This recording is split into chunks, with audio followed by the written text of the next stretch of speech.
Hey, traveler, Paimon. Oh, Paimon knows that voice! Over here.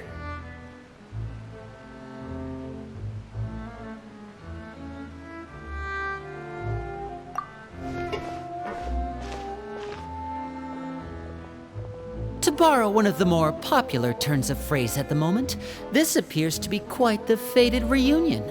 Running into you two out of the blue like this has really made my day. I certainly wasn't expecting it. You can say that again. What brings you to Poisson? Wait, Paimon's got it! You must be here for one of your magic shows, right? Actually, we've run into a bit of trouble on the home front, so Father arranged for us to stay in Poisson for the time being. Oh, are Lynette and Fremine here too?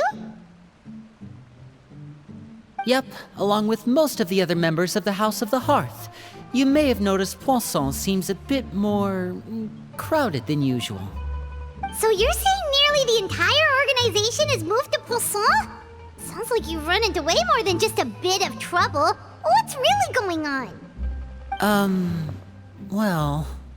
Since the two of you are so curious, perhaps I can fill in the gaps.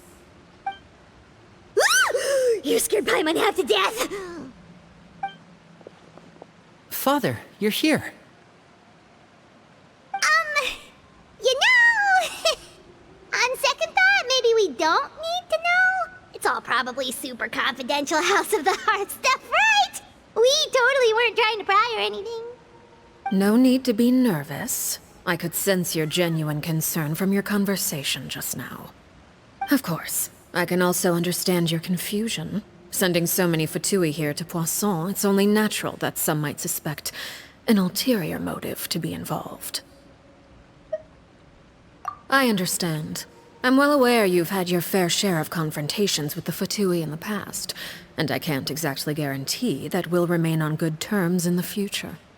As for right now, however, I would say we have little reason to be at odds, wouldn't you agree? The House of the Hearth could stand to be more open with those who have worked so closely with us in the past. As for the issue at hand, well, it hardly relates to any ulterior motive. To be frank, it all stems from a certain rumor circulating around the House of the Hearth. It's an internal matter. What sort of rumor? A rumor that a certain phantom child is hiding away in the House of the Hearth. A phantom child? Ooh, just hearing the name is giving Paimon the creeps.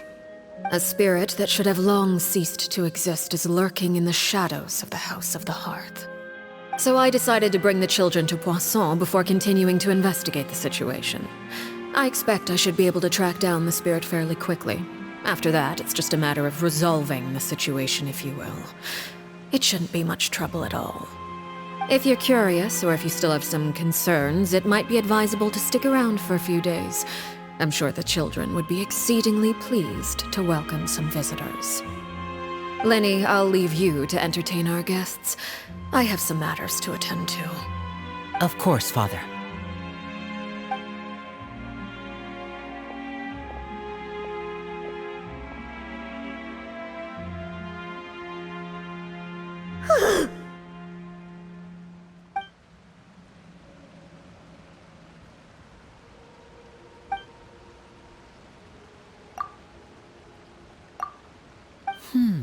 It has long been a dream of mine to invite you to our home and introduce you to my other siblings.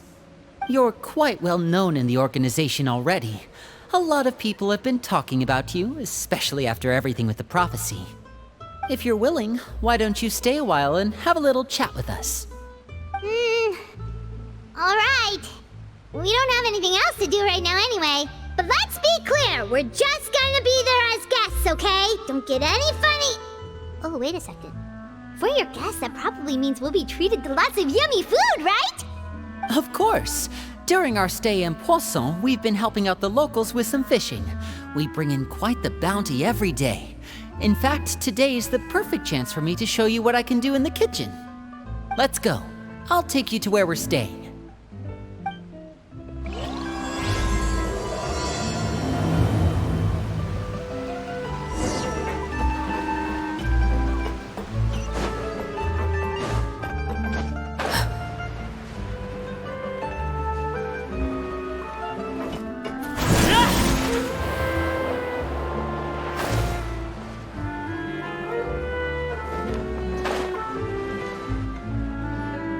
We rented this house from one of the locals to use as a temporary base. I'll come back later and tidy up a bit. After that, it should be all ready for you to stay in tonight. Awesome, thanks! So, where are we off to now? Well, when I happened to run into you two earlier, I was actually in the middle of distributing some supplies. With this many people staying in Poisson, we have to bring in outside supplies every now and then. I should probably make sure the rest of these provisions get delivered, otherwise people might start to get antsy. Okay, we'll come with!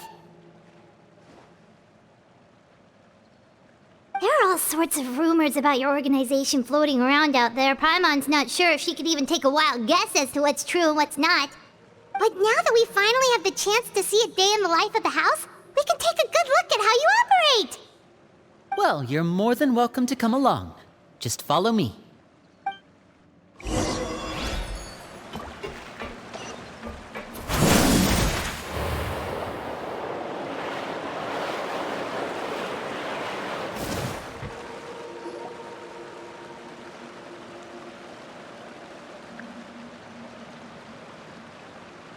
Linny!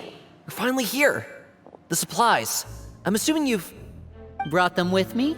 Yep, here you go. Hello? Something caught your eye? It's the Traveler in Paimon! No way! Come here, everyone! Hurry! The Traveler and Paimon are here!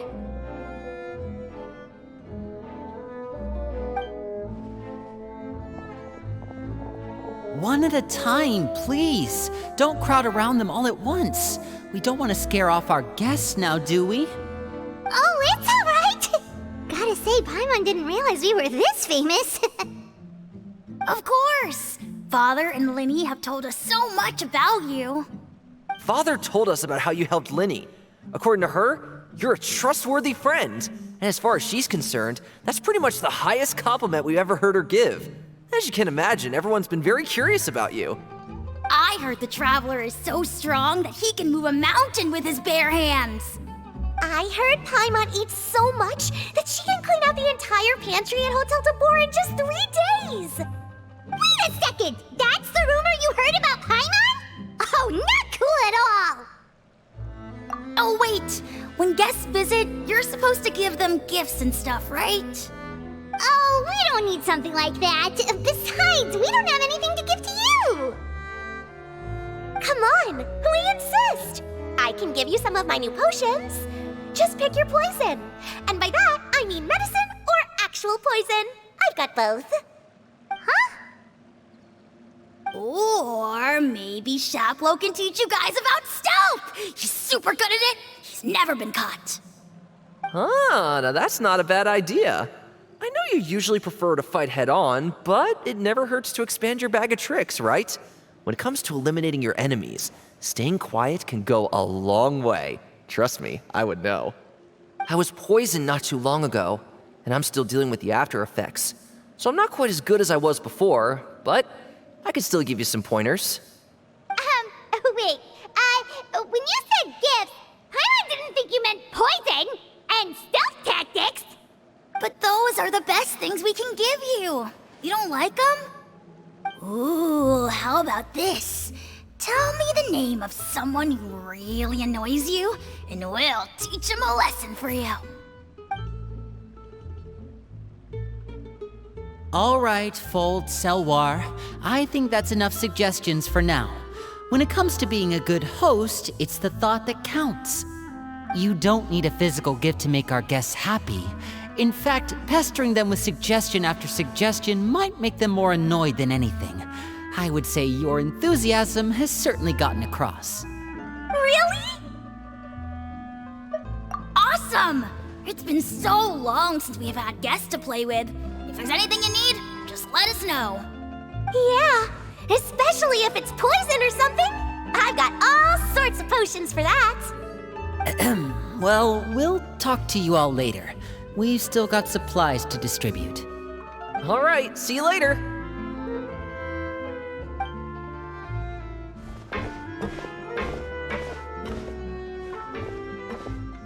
Bye!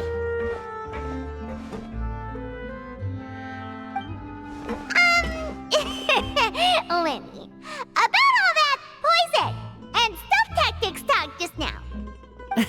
Scared you, did it? That kind of talk comes with being part of the House of the Hearth. When Foltz was really young, he strangled all of his family pets, just out of curiosity. He was labeled a dangerous problem child and was abandoned by his family. Elwar has an unnatural obsession with potions. Father has forbidden her from trying all the different concoctions she comes up with, but she still tries to test them in secret. You really have to keep an eye on that one. Chaplot is around my age. While I'm mainly responsible for collecting intelligence, he handles surveillance. He's very passionate about his work and has no reservations about taking on some very difficult missions. I know you two probably aren't used to that kind of talk, but I can promise you they only had the best of intentions. Things like stealth tactics and developing different poisons, they really mean a lot to them. They were just trying to share the best of what they could offer, that's all.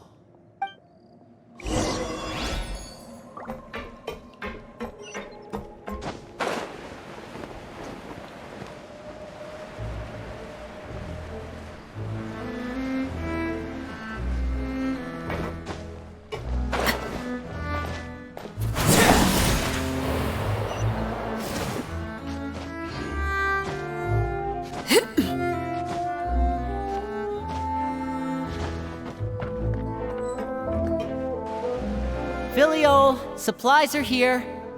Thanks. And who are these two? Outsiders?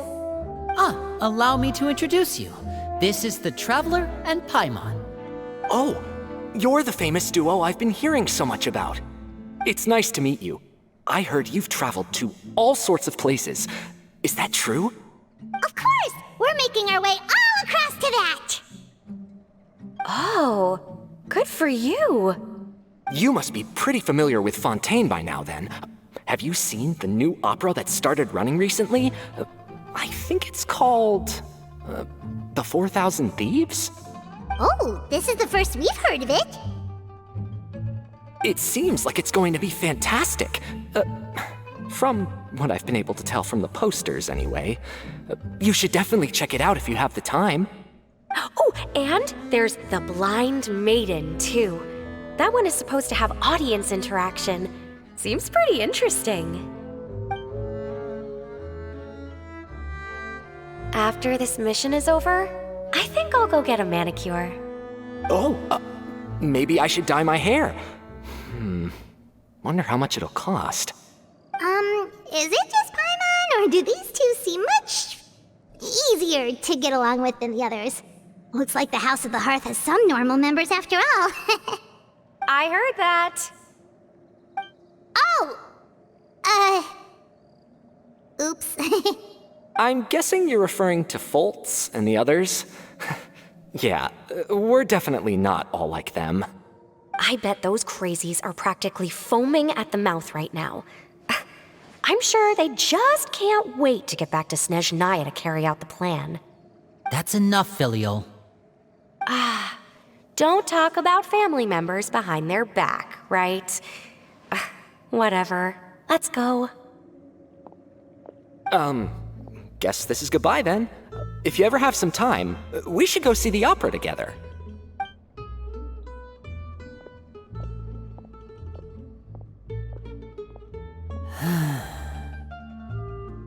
Well, that's it for the supplies. We should probably head back as well.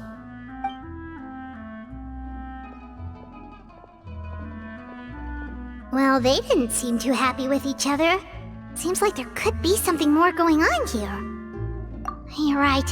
We're only here as guests after all. Oh, Linny's getting super far ahead. Come on, let's catch up.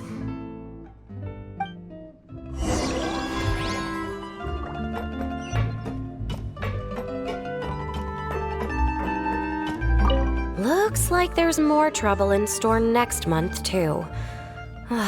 When will it end? Hey, just focus on the positives.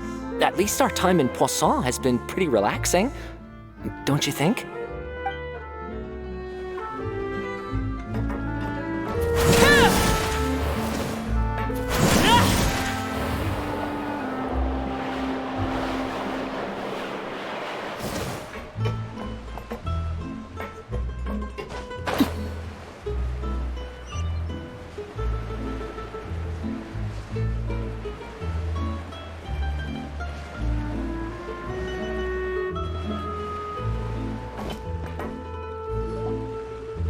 So, what do you think of the members you've met so far? Well, Father is always encouraging us to be strong-willed and independent. So if there's one thing we've got, it's people who aren't afraid to speak their mind. Well, I should probably get cooking. Wanna join? Of course! Then let's head out and... Huh? Fremine? What are you doing here? Well, Fremine, nice to see you again! you too. I heard you're here as guests of House of the Hearth. Welcome. We were just going to make some food. Why don't you come along? I could use some help in the kitchen, and I seem to remember you mentioning you wanted to make seafood soup for the traveler in Paimon. Seafood soup? Oh, Paimon's drooling already. Were you looking for something just now, Fremine? Maybe I can help. It's nothing. I just wanted to see if there were any extra supplies. Yeah, we've got some left over. What do you need? Some food and water, and some clean cloth, if possible. No problem. Give me a second here. Food, water... Wait a minute. What do you need all of those for? You're not on any missions as far as I'm aware, and you were just going to come eat with us. So what's this all about? I thought I'd grab an extra portion because I get hungry at night. Could be because I'm growing, you know, and... Fremine, you remember what I told you? You're not like me. Your lying skills still need some work. Tell me what's going on. Is it really bad enough that you have to keep it from your own brother? Maybe it'll be better if we gave them some space.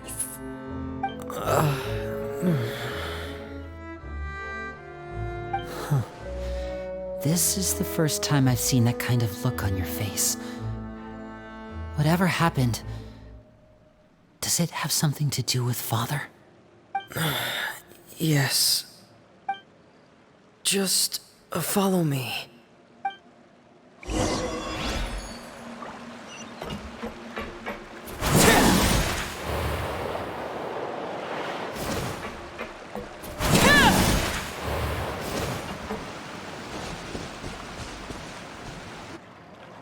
You're back! Oh, and you've brought some friends with you this time. Hello, my name's Linny.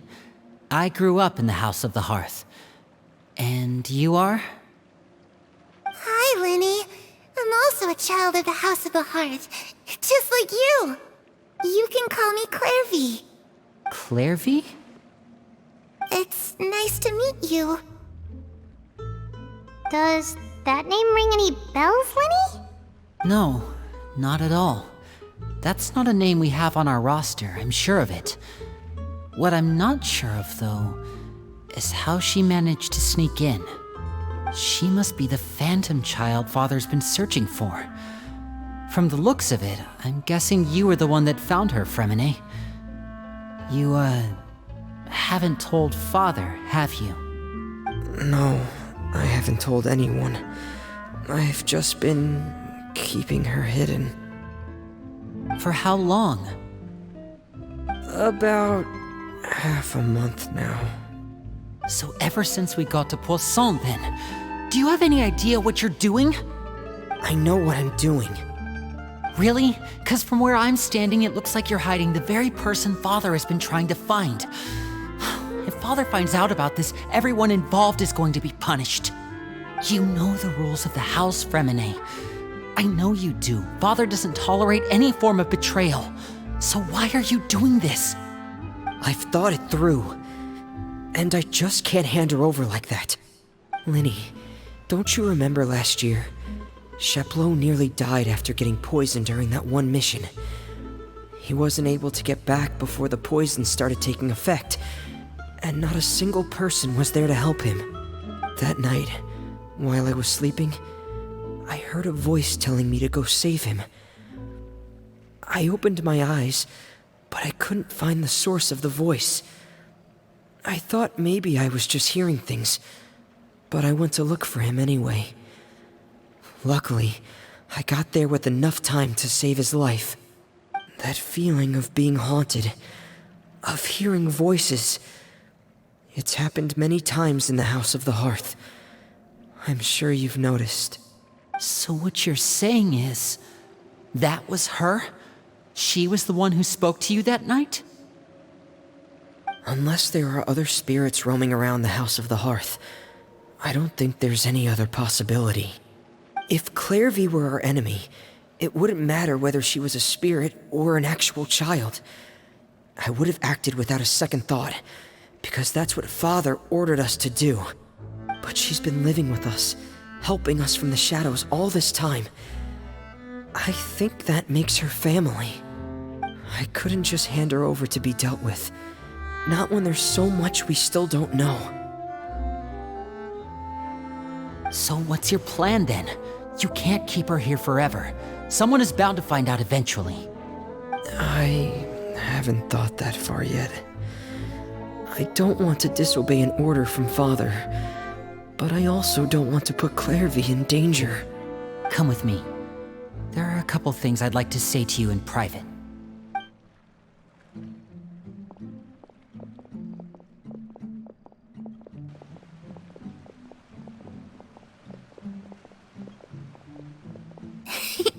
Those two sure care a lot about each other. Well, they got a funny way of showing it.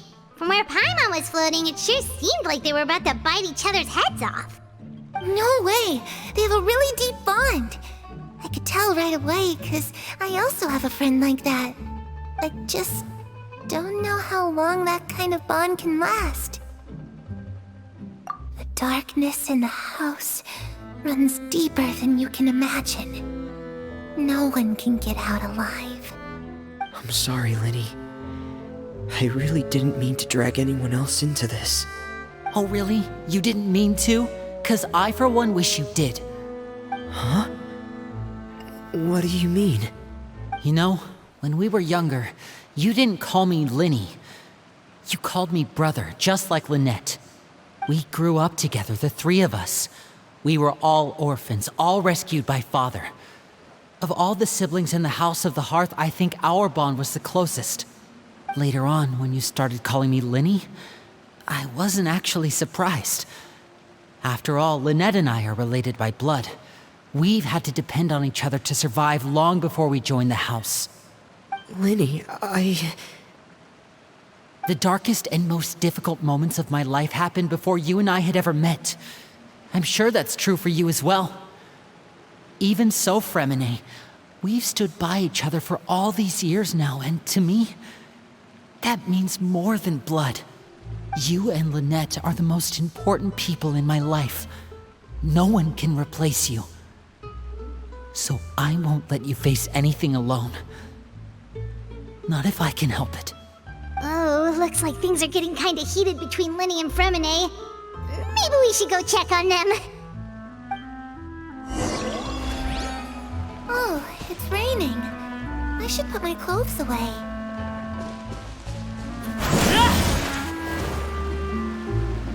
Hey, you two!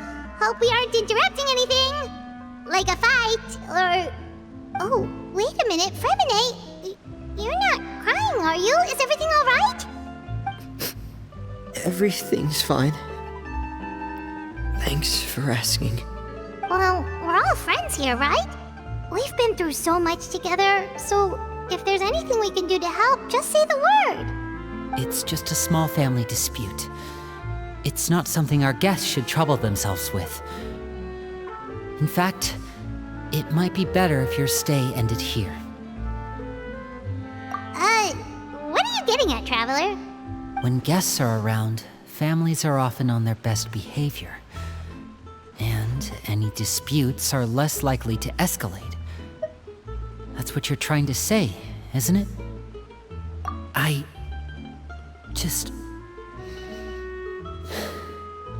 Thank you. I was really hoping to keep you out of it. But even if I could think of some other reason to turn you away, I'm not sure I could convince you. I know things could turn dangerous, so I promise you this. From now on, I'll protect you like my life depends on it. Me too. Well, back to the matter at hand then. If we don't plan on handing Clairvy over to Father, then our only other option is to solve the mystery of her identity before Father is able to track her down. That means finding out where she came from and what she's doing here. Then we can send her on her merry way and pretend like none of this ever happened. I've tried that already. And? And... nothing. I tried taking her somewhere really far away, but... after some time, she just reappeared. She even came with us all the way to Poisson. It seems like wherever the house is, she follows. I don't know much about spirits. Do you two have any ideas? Let's see here. Paimon remembers hearing something like, if you fulfill a spirit's last wish before they die, they'll let go of whatever's keeping them here and return to the ley lines. Oh, it's just that Paimon doesn't really remember where she heard that, so it's not guaranteed to work or anything. Well, sounds like it's worth a shot. Guess that means we should go ask her about her wish. But first, Fremine, I need you to promise me something. What is it? I need you to promise me that this will stay between the two of us. We're the masterminds behind this whole thing. No one else gets involved. Can you do that for me? Of course. I promise. All right. Then let's seal the promise just like when we were kids. Fist bump on 3. Ready? 1, 2, 3. I swear.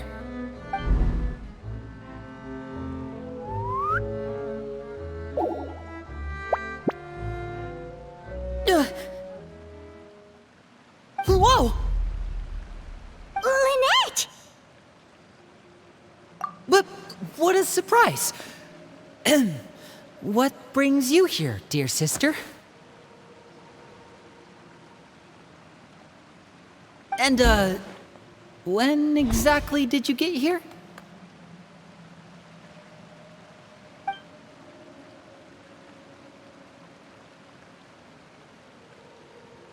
You're an idiot, brother.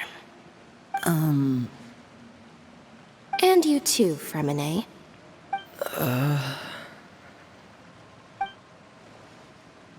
You 3, Traveler. And you 4, Paimon. Wait, what did we do? I've seen Clairvy around the House of the Hearth before. I hadn't seen her in Poisson, so I figured she must not have come with us. But it turns out, you were just hiding her. I heard you talking about your plan. Rather than steering clear of the situation, I'd rather fully join in.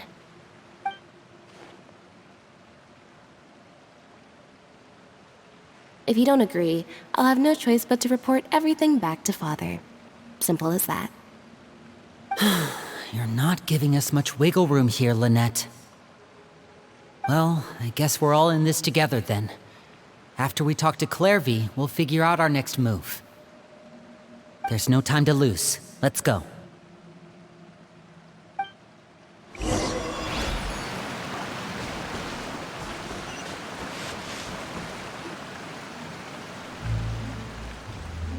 I'm full. Thank you for bringing me this food, you guys. She said she's full, but the food doesn't look like it's even been touched. That's right. Based on what I've been able to observe, it doesn't seem like Clairvy can interact with the physical world at all. Still, when she's presented with food, she'll always linger around it for a good little while. Maybe, in her mind, she really is eating those things. Does she know that she has already passed away? I've tried to ask her, but she didn't answer. My guess is that she's just as confused as we are. Or maybe she couldn't understand the question at all. Clairvy, if you've got some time, I'd like to ask you a few questions. Sure. Oh, another new friend. Hi, I'm Clairvy. Hello. Clairvy, how did you join the House of the Hearth? Huh? Isn't it the same for everybody? A knave brings you here and then you can't leave. It's just that your name, it's not on the roster. And I've never seen you before. The roster? Oh, I get it now. I think there might be some things you don't know about this place. The people in charge, they're not as nice as they look. They say they keep a roster, but it's not complete. There are a lot of people who aren't on it, and never will be.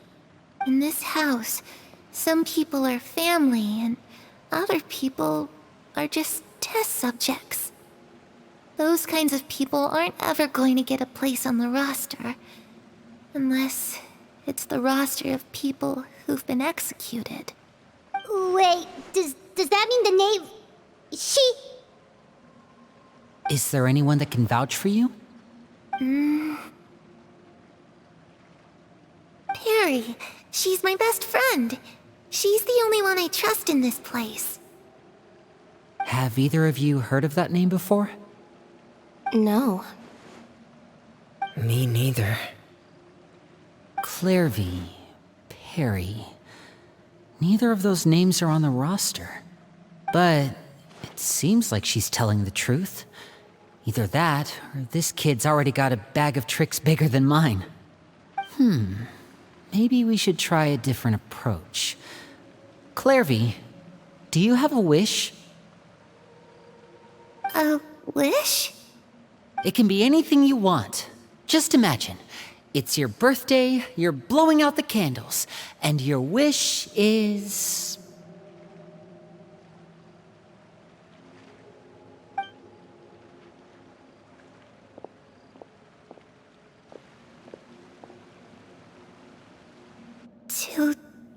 To go outside, where the sun can find me. That's... it? Well, that sounds easy enough. The darkness in the house runs deeper than you can imagine. No one can get out alive.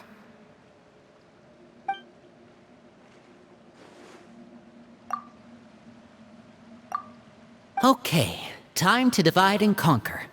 Listen up, I've got a plan. I'll try and find a way to use basic illusory magic to take Clairvy outside and bring her somewhere with sunlight.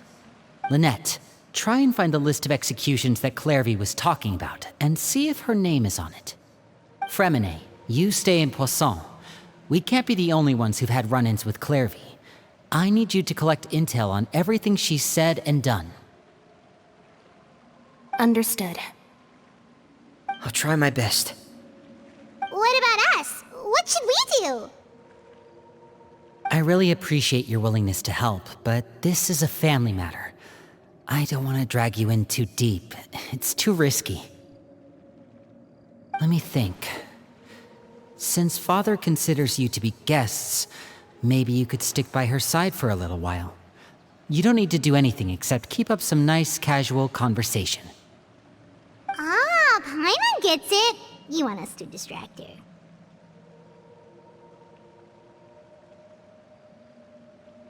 I'll give you a magic bird. If Father suspects something, all you need to do is release it when she's not looking, and it'll alert me that something's wrong. Of course, that's only as a last resort. If Father doesn't seem to notice us, there's no need to make contact. We'll reconvene here tonight after all's said and done. If the worst-case scenario happens and we're discovered, just tell Father everything. We're not going to let our guests get punished for our own actions. That's where we draw the line. You too. Okay, this is where we part. Father should be at the beach nearby.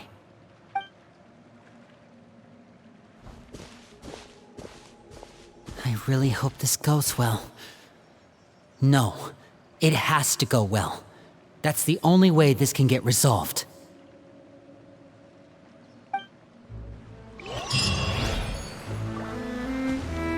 Clairvy, I'd like to take you somewhere. Is that okay with you? Sure. Where are we going?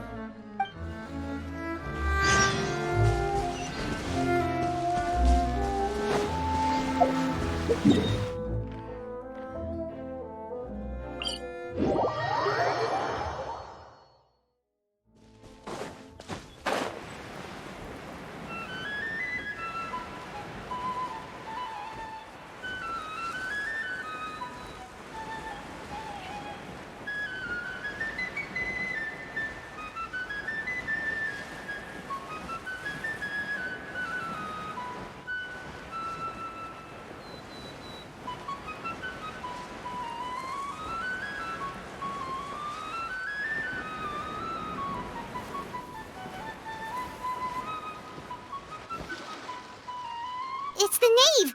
And... child! Hey, aren't you supposed to be in Snezhnaya recuperating? What are you still doing in Fontaine? Oh, it's you two. I didn't expect to run into you here. I was unconscious for quite a while after the fight in the Primordial Sea. After I woke up, I realized I was being taken back to Snezhnaya, and well, I couldn't have that now, could I? Not when I've still got unfinished business here in Fontaine. So, I mustered up all my strength and made the journey back on my own. What sort of unfinished business are we talking here? It has to do with Skirk, my master. I really wanted to meet up with her, but by the time I got back, she had already left. I still have so many questions for her. Without any other leads, all I could do was ask the knave to help me track her down. She must have left behind some traces from her time in Fontaine. Oh, okay, so have you found any clues? Unfortunately, no. While the House of the Hearth is adept at collecting all manner of intelligence, certain existences can still manage to escape our purview. Basically, unless Master feels there's a need to meet with me, she's not going to be found. But that problem has an easy fix. I just need to become stronger, and then... Paimon thinks you should focus on getting better first. The worst of it is over. It's all thanks to that one kid from the House of the Hearth. Elwar, I think her name was. She gave me a bunch of random potions to drink. They didn't go down easy, let me tell you. Pain and chills all over. But they really did help speed up my recovery. And that's good, because it looks like I really do have to head back this time. The old man's been putting the pressure on me. He sent someone to tell me I'm needed for some sort of project. Project Stuja? Yeah, that's the one. I heard Regrader's involved too. I'm not looking forward to having to listen to all his monologuing, that's for sure. Hey, maybe you could think of a way for me to stay in Fontaine for a little longer. Helping Linny and the others brush up on their fighting skills would be far more interesting. If you and I could spar, that would be even better. I've been waiting for a chance to see you go all out. And what a sweet little daydream that is. But I also have a role to play in all this. I'll be leaving Fontaine shortly as well. Besides, considering how little they see fit to step outside the homeland, being called on to return to Snezhnaya by such illustrious dignitaries, what a great honor. Wouldn't you agree? One I could do without, I'd say. Is it just Paimon? Or does it kind of seem like they're... So, dear guests of the House of the Hearth, to what do I owe the visit? Well, we just... Right! We're super close to Linny and the others, but we still don't know much about you! Is that so? Introductions have already been made, have they not? Oh, well, you see? There's only so much you can learn about someone from a short introduction. At least tell us something a little extra, like... Why do you call yourself father? Huh, good question. I'd also like to know. The fact that you have to ask tells me our intelligence work has been quite successful. Telling you the answer to that question would only serve to undermine that success. And we can't have that, now can we? Spoken like a true diplomat. That was some expert sidestepping right there. Well, if there's nothing else, I think I'll take my leave. I still have a small matter to resolve at home. Wait, don't go!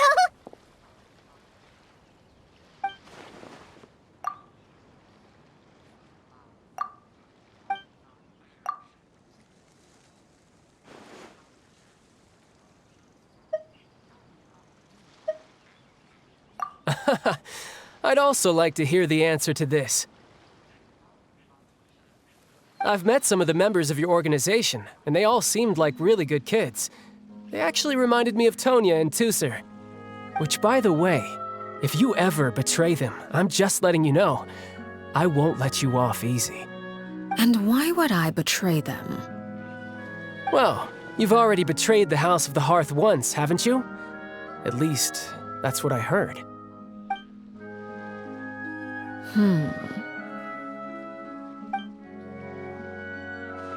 Okay, I admit. That's just what the old man told me. The rooster, I mean.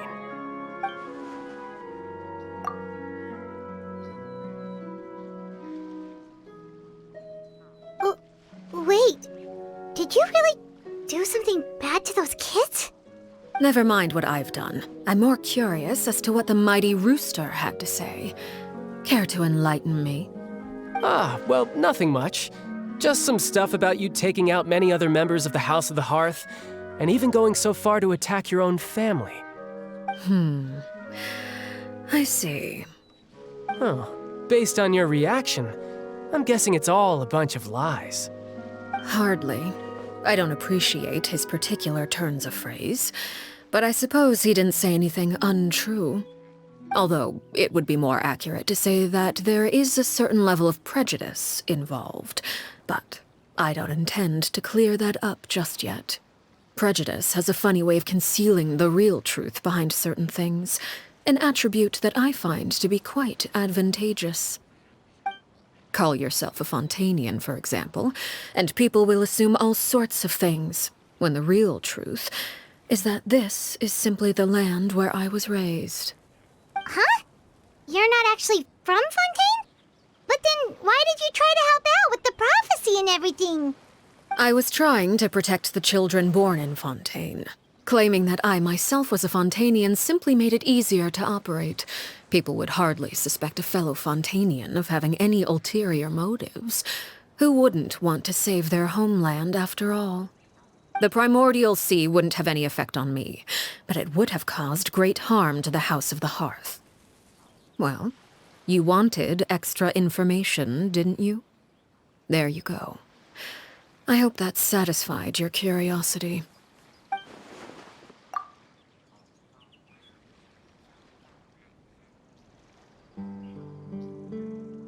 So, you stayed in Fontaine for the kids. I guess I was wrong to believe you'd betray them. Apologies. Looks like I was holding on to some prejudices myself. Good. Like I said, I like it when others have misconceptions of me. Actually, while I was recuperating at the House of the Hearth, there was something else that really caught my attention.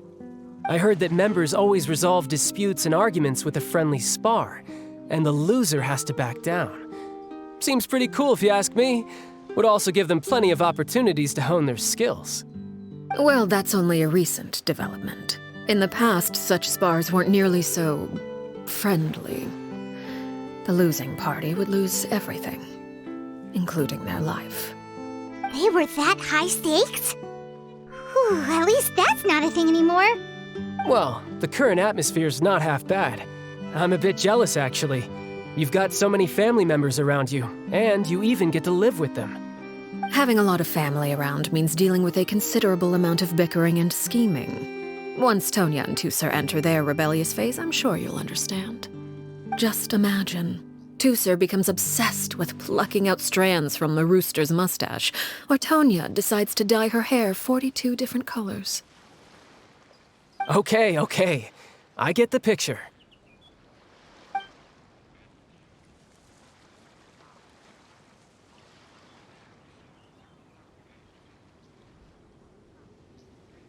Well, would you look at the time? I should probably get going. Traveler, Paimon, I'm not sure where our paths will cross next, but the next time we run into each other, we should definitely try and find some time to spar. Again, maybe this is a conversation we can have when you look less like you're gonna keel over. All right. Well, thanks for everything, Arlecchino. No thanks necessary. You also played a part in obtaining the Gnosis. I would say we can call ourselves even.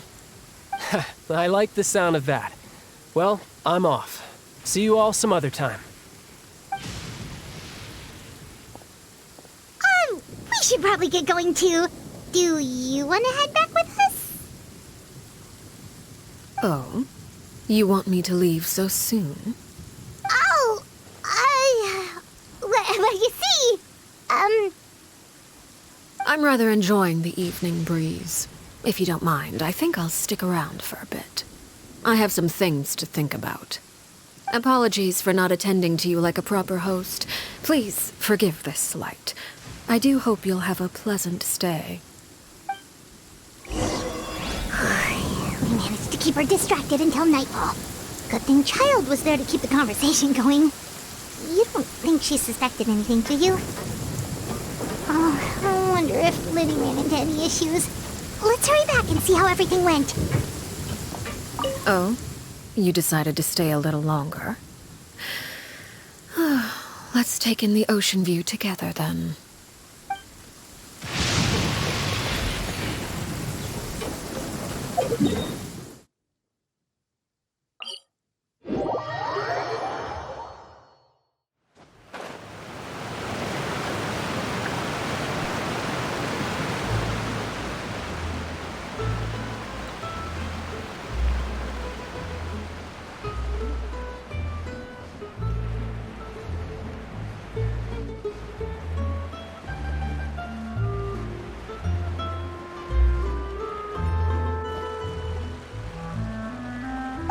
How did everything go? Well, long story short, we ran into a small issue. Clairvy can't go into the sunlight. Everything was fine at first. She followed me up to the surface just like I told her.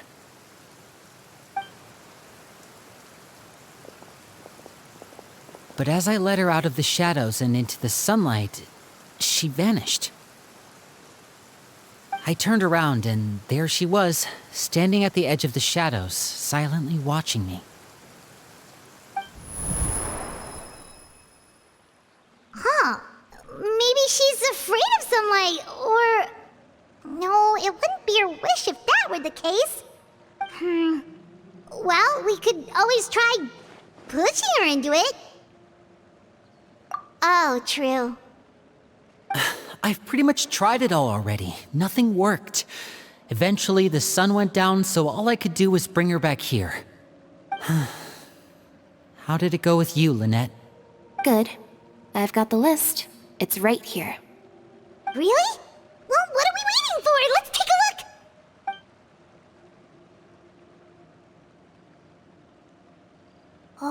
Whoa, that's a lot of pages. Oh, it's gonna take forever to get through it all. We can each take a section. Here. La Pouillade, L'Endroit, Chambert, Horaire.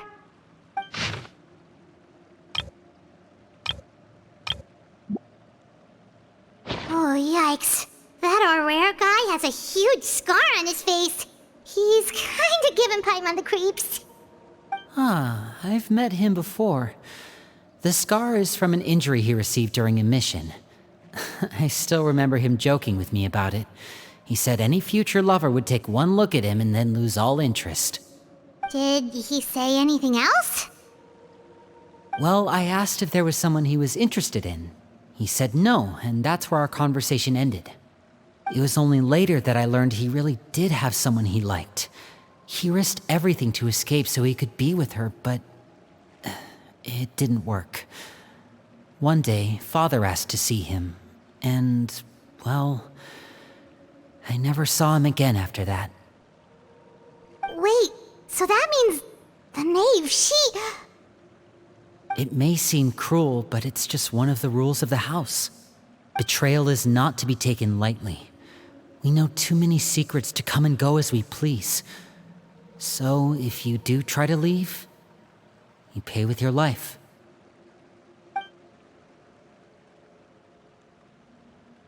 Her name's not here, huh?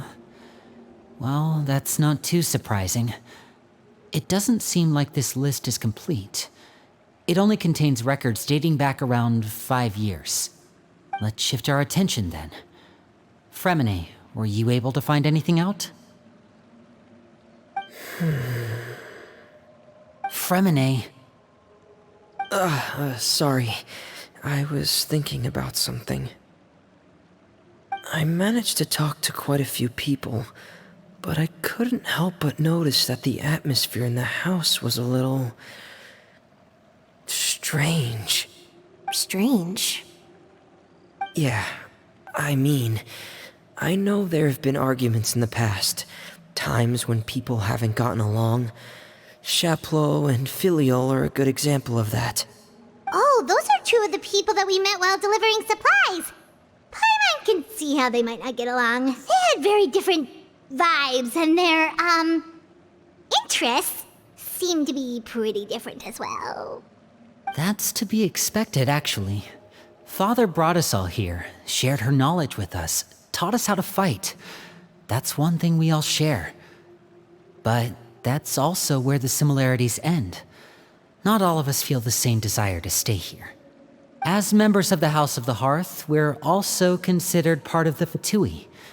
And to a lot of people, that's an identity they never asked for. Certain members get older and realize they want something else for themselves. But considering the rules of the house, most people would never say that out loud. People like Chaplot and Foltz are loyal to Father and her vision. They're proud to be part of the Fatui. Filial and Nantoy, on the other hand, well, they aren't quite as enthusiastic. These kinds of conflicts have always been there. It's not like Father is in the dark about any of this. Well, that's true. But it just feels like things have gotten worse lately. Filial and the others, it seemed like they were meeting in secret to talk about something. I can't say for sure, but I think they've met Clairvy. You think she's been inciting them to act out? No, not exactly. But I wouldn't be surprised if she said something to them about the darkness in the house and how deep it runs. She's told me about it before. Experiments being run on children. People being used as pawns on the battlefield without so much as the strength to survive. And they just believed all that? Without any evidence? Clairvy's words probably gave them the excuse they were looking for. Whether they actually believe them to be true is secondary. This is all because of Project Stuja, isn't it? Whoa, hold on a second. What's this Project Stuja all about, huh? This is the second time it's come up now. Sorry, but I'm not sure of the details either. I only know what Father has told us, which is that it's something the Rooster and Regrader have been working on together. Apparently, it has to do with the Fatui's strategic plan for the future. Because the House of the Hearth was so successful in obtaining the Gnosis, we now have the honor of playing a key role in Project Stuja. Wait, but isn't that a good thing? Key role is just another way of saying dangerous role. To us, the whole thing is an inconvenience. Father thinks so too, but she's in no position to refuse. Their plan isn't exactly unreasonable, and they've been funneling the house a lot of funding. It's just that we'll lose a lot of members in the process. Participating in the plan, it's an honor in name only. What they're really trying to do is subdue us. The existence of an intelligence organization outside their control makes them feel uneasy.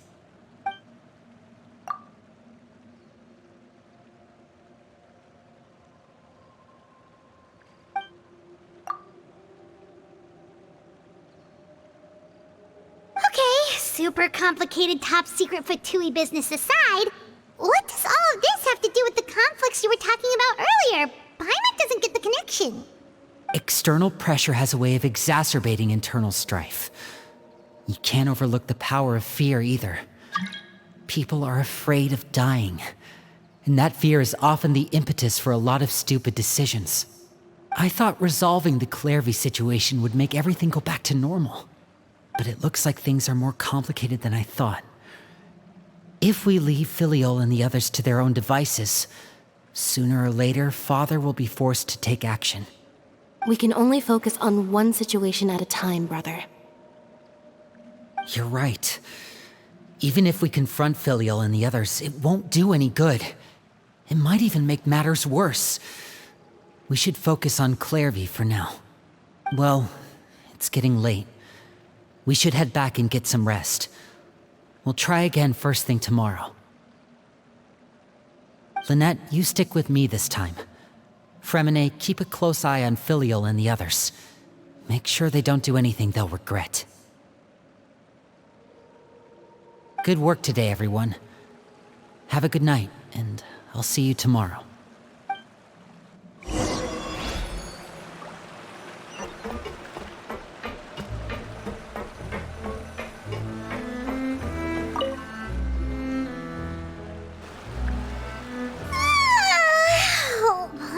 Looking forward to an early night, but she can't sleep at all.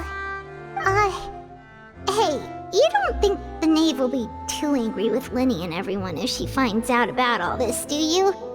She's even scary when she smiles. If she were to actually get angry... Ooh, you have to protect Paimon if that happens, okay, Traveler? Oh, well, in that case, we should just plan on running away. We'll grab Linny and the others and we can make a break for it as fast as we can. Look! Look over there! Quick! Let's catch up with her before anyone sees!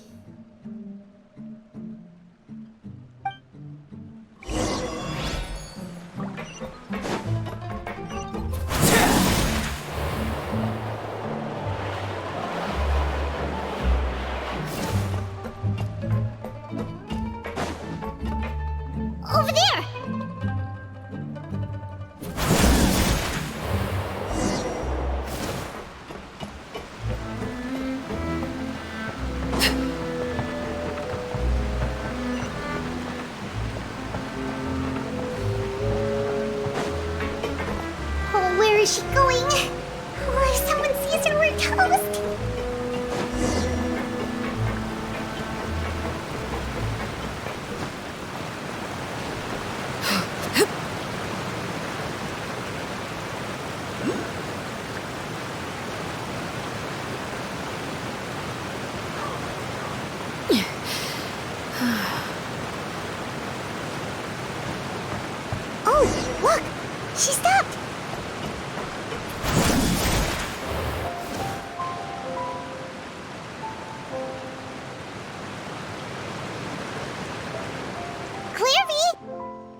while no one was looking.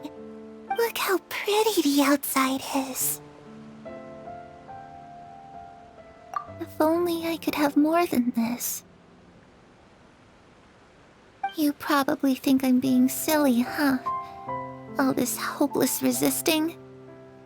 It's better to dream of what I could have than try to make it a reality, right? Please, help us get on the same page here, Clary. We need you to tell us what you know. Can you do that? Sure. Although, after you hear all this, I think you might regret that decision. Everyone in this family is nothing more than a tool, something to be used and exploited. We're all expendable, including me. As long as you're useful, you get to stick around. Lose your value, and you're handed over to the doctor, experimented on, and given a fate worse than death. I've seen it happen again and again, and I've had enough. You're saying the knave did all that? It's just, that doesn't seem like something she would do. She's scary and all, but it seems like even she has lines she wouldn't cross. I knew you wouldn't believe me. Everyone thinks she's a good person. They all think of her like a real mother. Mother? But she doesn't deserve that title. She's disgraced it and tarnished it. And if I had things my way, I'd never see her again. If only Perry were here, she'd understand. Perry. There's that name again. Also, Paimon's getting a strange feeling. It almost feels like she's not really here with us. Paimon can't tell if she's actually talking to us or if she's mistaken us for someone else. Well, in any case, it seems like she really needs someone to talk to. We should keep her company for a little longer. She looks so young. But it seems like she's been through a lot. It's getting windy. I should close the window. Ooh, look at the moon. Isn't it pretty? Hey, wanna hear a secret? I heard that if you look up at the night sky in Snezhnaya, you can see the aurora. It's supposed to be super pretty. Even prettier than the moon tonight. Perry and I promised each other that once we're older, we're gonna go see it together. But I can't find her. I'm worried she's also been... No, that wouldn't happen to her. She's special. Mother likes her a lot. I should really go talk to Mother, but we just fought. She doesn't want to see me, and I'm too scared to face her. What should I do?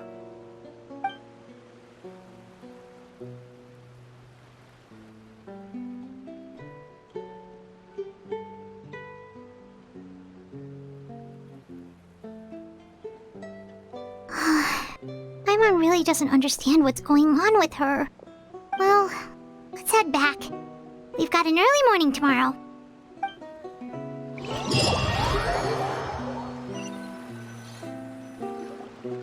All right, looks like we're all here. Let's go ahead with the plan. Oh? What is it? What makes you ask that? Well, we kinda ran into Clairview last night, and that's what she told us.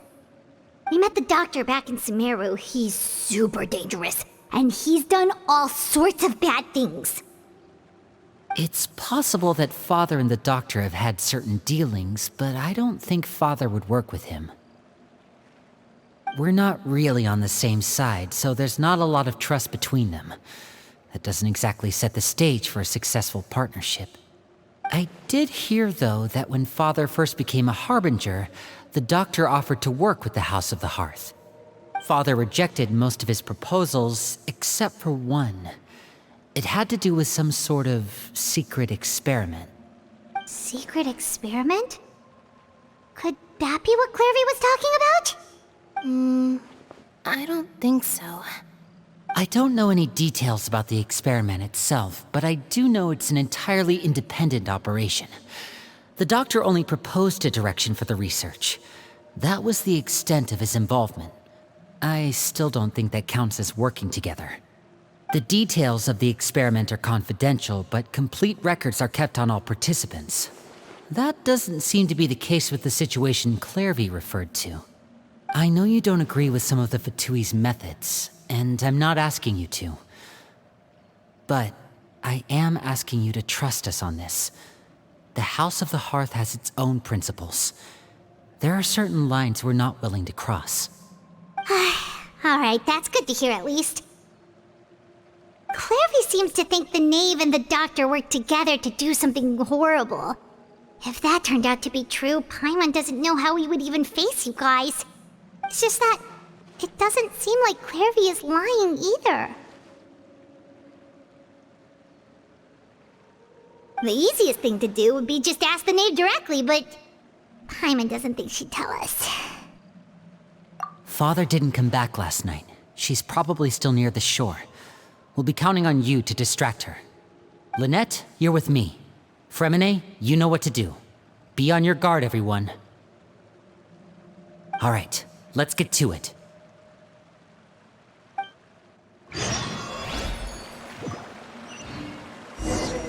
Where are we going today? Let's try somewhere further away this time.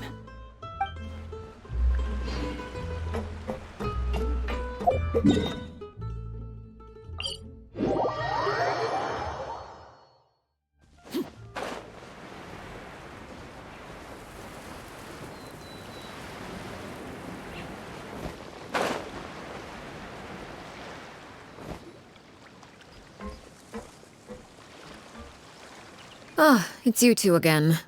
I must say, you look a bit pale. Did you have trouble sleeping last night? A little. Perhaps if you had less on your mind, you'd be able to absolve yourself of such troubles. So what are you planning to do now? Catch up on some sleep? Or should I give you some time to rack your brain for a topic to discuss before I ask any questions? Although I must profess to being curious. Without Child here, how do you plan on distracting me? Us? Distract you? A good one. But no, we were just here for a chat. Looks like you could have used some extra time to think. No matter. If you don't have any other plans, why don't you accompany me somewhere? Don't worry. I'll be sure to steer clear of any scheming children. The ocean breeze is sure nice today. Children always think they can hide things from the grown-ups. But nothing gets past me. Least of all a little scheming. I think I'll let them have at it for a little longer. I can be very patient. Well, I'll leave you to think things over. If you're so inclined, meet me outside the Palais Mermonia. Good things come to children who do as they're told. So I do hope you decide to tag along. If only for your friends' sakes. What should we do? She clearly knows about everything we've been doing, and Paimon doesn't think it'd be a stretch to say she was threatening us just now.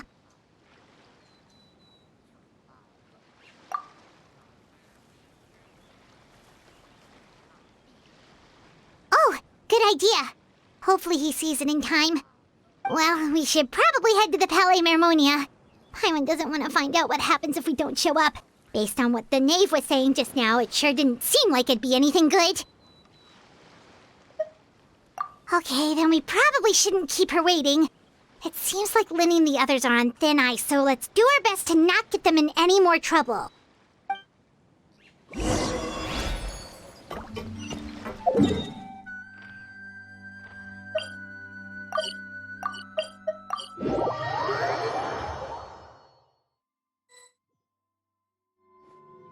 Seeing as we still have some time before my meeting, we might as well enjoy some pleasant conversation while we wait. I'm glad to see you get along with my children. Being surrounded by good companions is necessary for a child's development. You're not planning on doing anything to them, are you? I assume you're referring to Linny, Lynette, and Fremine. Although, there's that situation with Filial and Nentoy as well. It appears quite a few people have been acting out lately. No matter. I'm not one to discriminate. All those who betray the house meet the same fate. There are no exceptions. Does that mean you're going to kill them? Oh, are you here to beg for their lives? I'm sorry to disappoint, but the rules of the house change for no one. In my organization, everyone is responsible for their own actions. But don't you care about them at all? They really respect you. They even call you father. You must feel something for them. Any organization in which feelings come before principles is one destined for ruin.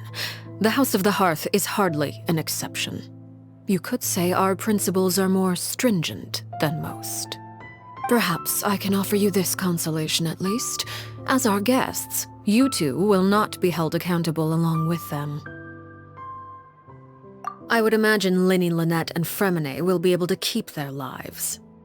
As for Filial, Nentoy, and the others, I'm afraid there's little I can do. They can try to escape, but once you know our secrets, there's no getting out alive. But that's awful. Ah, you seem concerned.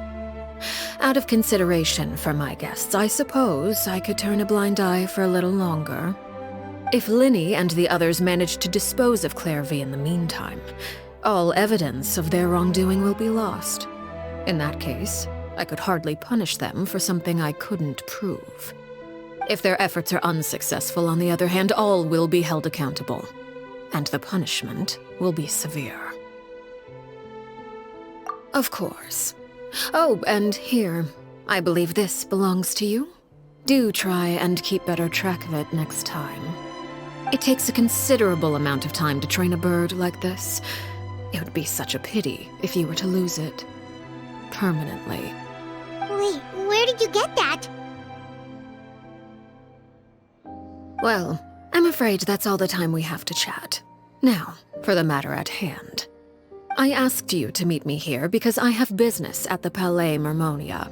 It has nothing to do with you, but I think it would be prudent for you to stick by my side for the time being.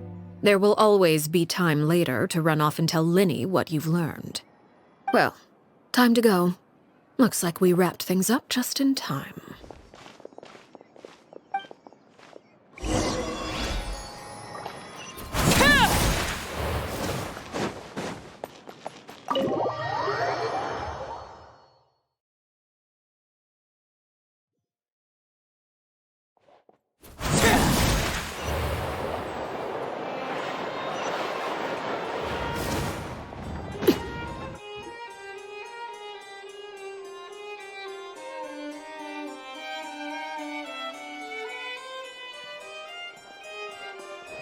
It's been a while, Monsieur Neuvillette. I must say, I wasn't expecting my meeting request to be approved quite so quickly. The Palais Mermonia operates with an efficiency worthy of admiration. It is only right that an esteemed diplomat such as yourself should be afforded the proper level of respect. Although, if I may speak plainly, I must confess that I did not anticipate we would have the occasion to meet again after presenting you with the Gnosis. I see you brought the Traveler and Paimon with you as well. If I may inquire as to the purpose of your visit. I'll be departing Fontaine shortly. There is, however, an outstanding matter that I would like to see resolved before I go. It requires a rather lengthy explanation, I'm afraid. So I took the liberty of explaining everything in this proposal. Please review it at your leisure, Monsieur Neuvillette.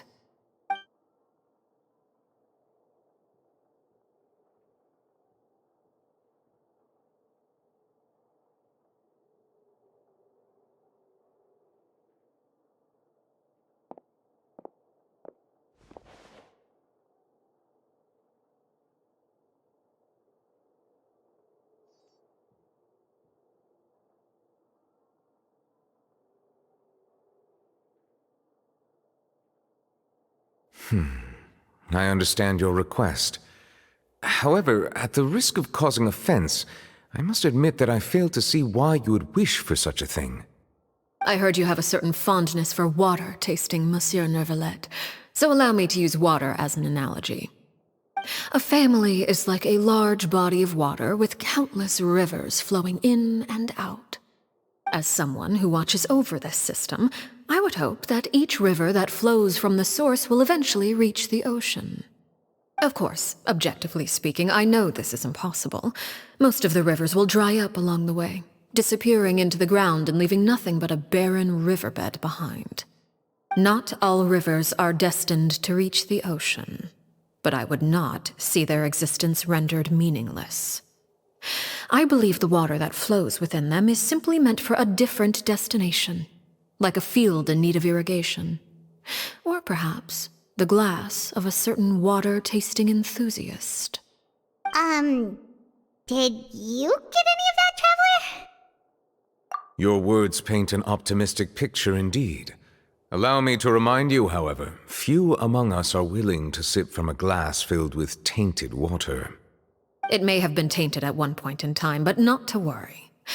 I'll make sure it's strained of all impurities and returned to its cleanest form.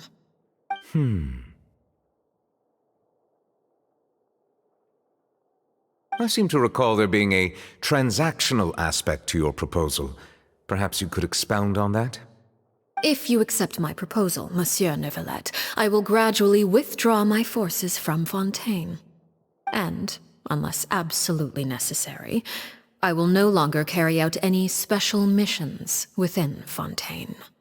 I presume I can take your words to mean that, in the future, cases similar to the Tartuffe assassination will cease to cross my desk? Tartuffe? Ah, that thief who embezzled funds from all those charities, you mean? My deepest condolences to his family, but without any evidence, I cannot imagine how the House of the Hearth might have been involved in his passing. Of course, if you accept my proposal, Monsieur Neuvillette, I'm sure certain measures could be taken to reduce the frequency of such troubles. You choose your words carefully indeed. In that case, I am inclined to accept your proposal. My thanks for your generosity, Monsieur Neuvillette. Well, with that settled, we should be going now. I took the liberty of bringing along 2 bottles of spring water from Snezhnaya for you to enjoy.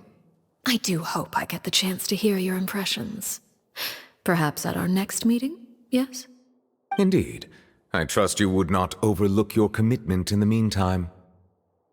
All right, Traveler Paimon. Time to go.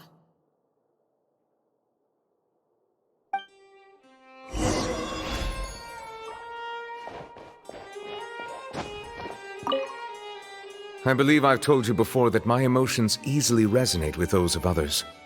Yet in the few meetings I've had with that Harbinger, I haven't been able to sense any aspect of her emotional state. Her mind is like a still body of water. Who knows what darkness lies in its depths, and the lack of ripples on the surface gives nothing away. It's unclear whether this is her natural state of being, or whether it's an incredible strength of will that gives her the ability to master her emotions. Either scenario, however, suggests she is a very dangerous individual. I do not expect an explanation as to why you two are by her side. Whatever your reasoning, I would only advise you to take caution.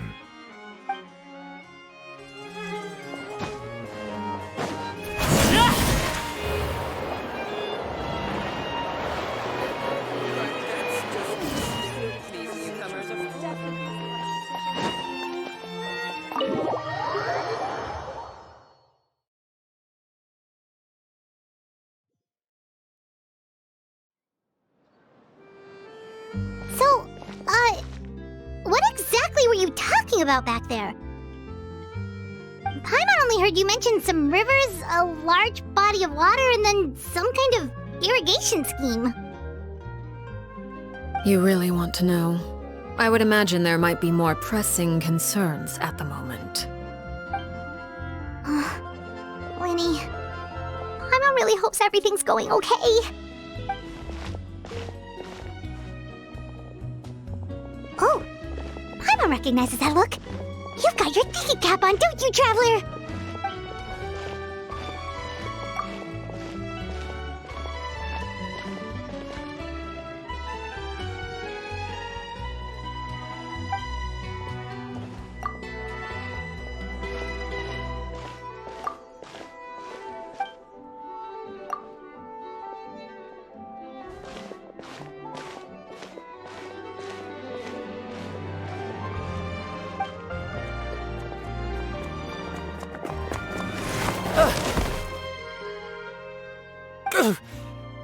Oh, shoot. Are you alright? Oh, jeez, I'm so sorry. I was so focused on selling these papers, I wasn't looking where I was going. Well, let me make it up to you at least. Here, take this paper. On the house.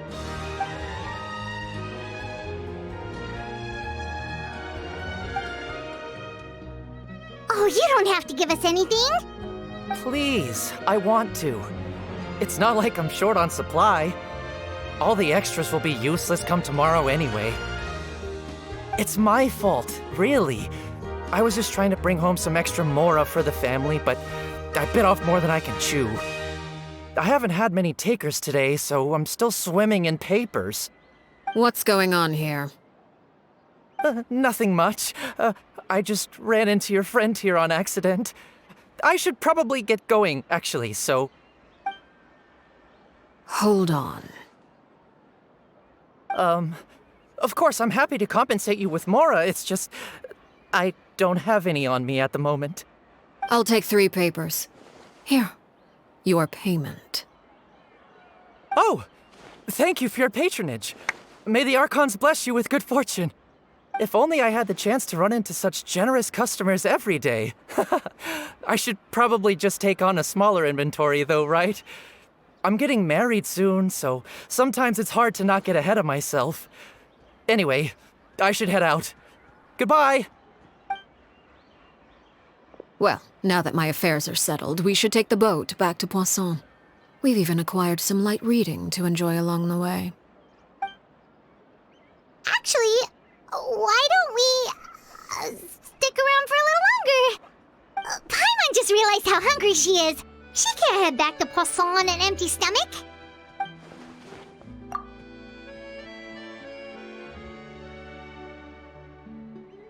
It appears you two are under the impression that delaying our return will somehow alter the situation in your favor.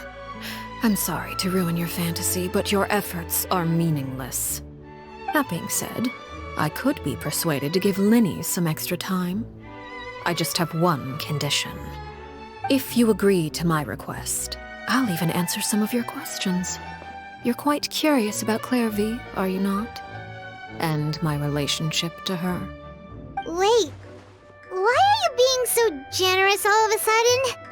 You're not gonna ask us to do something bad, are you? You overestimate yourself. You don't have the talent for bad things. Then what can you possibly... The most important consideration in a negotiation is that both sides receive something they want. Demands and threats only get you so far. Wonderful. Here it is. When the time comes, make the choice that you deem most appropriate in the situation, and lend your help to the House of the Hearth. Okay, sounds normal enough. But what do you mean, when the time comes? When is that supposed to be? That is for you to decide. Then we have a deal. Follow me.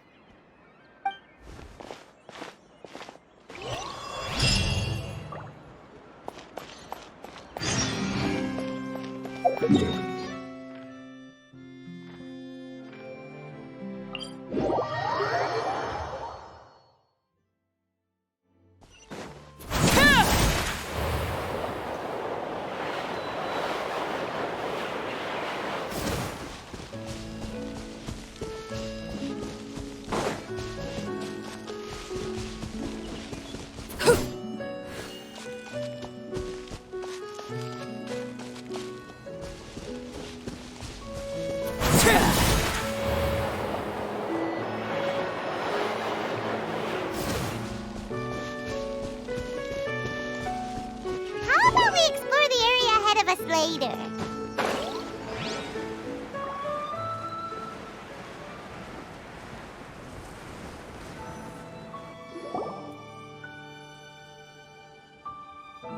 What is this place? Somewhere long forgotten by everyone. It used to be a grand building. Now it's nothing more than a pile of rubble.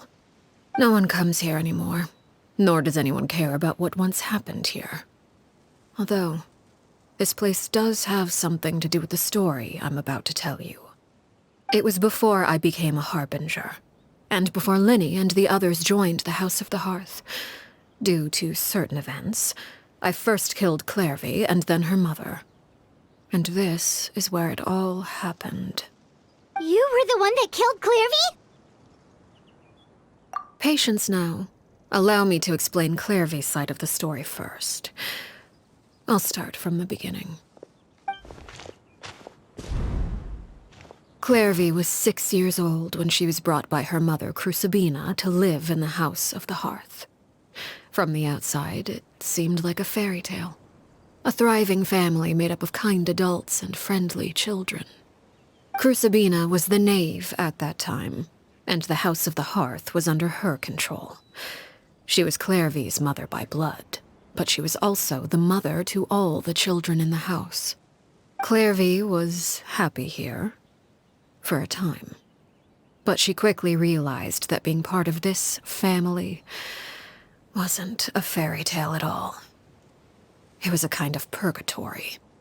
Purgatory? Exactly. The House of the Hearth takes in war orphans from all over Tevat. But as for how to raise them, that depends entirely on the person in charge. Crucibina came up with a novel idea. She would teach the children to fight, force them to duel each other, and then crown as the king of the house the child who proved themselves most worthy of inheriting her title. It's difficult to estimate the number of children who died or were maimed in the process. There's little I can say about the ones who died. The ones that emerged with permanent injuries, on the other hand, well, they still served a purpose. They would be handed over to the doctor to be experimented on, or sent away on dangerous missions. Nothing more than tools to be used and then discarded. So those were the experiments Clairvy was talking about. But what actually happened to her? You said that Clairvy was Crucibina's daughter, so if Clairvy tried to convince her to stop what she was doing, Crucibina probably would have listened, right? Despite being Clairvy's mother, Crucibina cared little for her daughter. She forced Clairvy to join the House of the Hearth only as a means to demonstrate her own impartiality as a mother, to prove that she treated all her children equally. Clairvy did try to convince her mother to change her ways, but it was to no avail. After her efforts failed, the only other option was to rise up and try to fight back. Unfortunately, the other children had already been thoroughly indoctrinated into the illusion of happiness Crucibina had created. Of course, there was one exception. Someone Clairvy's age who knew the truth about the House of the Hearth. Her name was Peruere. Wait, the friend that Clairvy mentioned? Friend, huh? I suppose we can call her that for now. Clairvy was a cheerful and passionate person with a tenacious spirit. Peruere, on the other hand, was rather cold-blooded. Her cold-blooded nature allowed her to see through Crucibina's facade. Yet, it was also this cold-bloodedness that prevented her from acting against it. At least at first. While Clairvy longed for freedom, Peruere was convinced that, amid all the fighting and violence, she would make it until the end. Despite their differences, the two became fast friends, united by their knowledge of the truth. Clairvy told Peruere that she hoped to create a real family, where no one would be killed or sacrificed. There may have been a certain naivete to her ideas, but Clairvy proved her determination many times over. She tried countless times to run away, ask for help, or expose the truth. But her efforts only earned her beating after beating. The only thing that kept her going was her strength of will. Even with her body racked with pain, she would still stand on her tiptoes and open the window at night. She and Peruere would look out at the moon together, a fierce longing for freedom shining in her eyes. But one day that light simply vanished. Oh no. What happened? Her hopelessness resulted from a culmination of things. 10 years had passed. 10 years worth of failure after failure. She and Perouer weren't children anymore, but finding any chance to escape still seemed as hopeless as ever. It was during this time that Perouer suggested a new plan. If escaping was out of the question, why not take down the very person sitting on top of this throne of lies? Mother herself. Clairvy rejected that proposal. She claimed that, as a famous harbinger, Crucibina possessed an unimaginable amount of power. Trying to kill her would have an incredibly low chance of success. Clairvy never gave another reason, but Perouer could see it written all over her face. Clairvy still thought of Crucibina as her mother. Killing her own flesh and blood was a line she couldn't bring herself to cross. If she couldn't escape and fight back, then only one option remained. Precisely. Death was the only way that she felt she could be free. It happened during a duel. When she arrived at the dueling ring that day, her partner turned out to be none other than Perouer. The very person that had stood by her side all those years. It was a fierce battle. But ultimately, Clairvy decided to let Perouer end her life. From that moment on, Perouer's journey was one written in flames. When the rain finally came and washed it all away, there she stood, the sole victor in Mother's endless game of slaughter. A trail of corpses strewn across her path to success. It was the very result she had predicted 10 years prior. Even then, she believed she would make it until the end. She wasn't surprised by the fact that she emerged as Mother's undisputed heir. Rather, her success left her with an inexplicable sense of restlessness.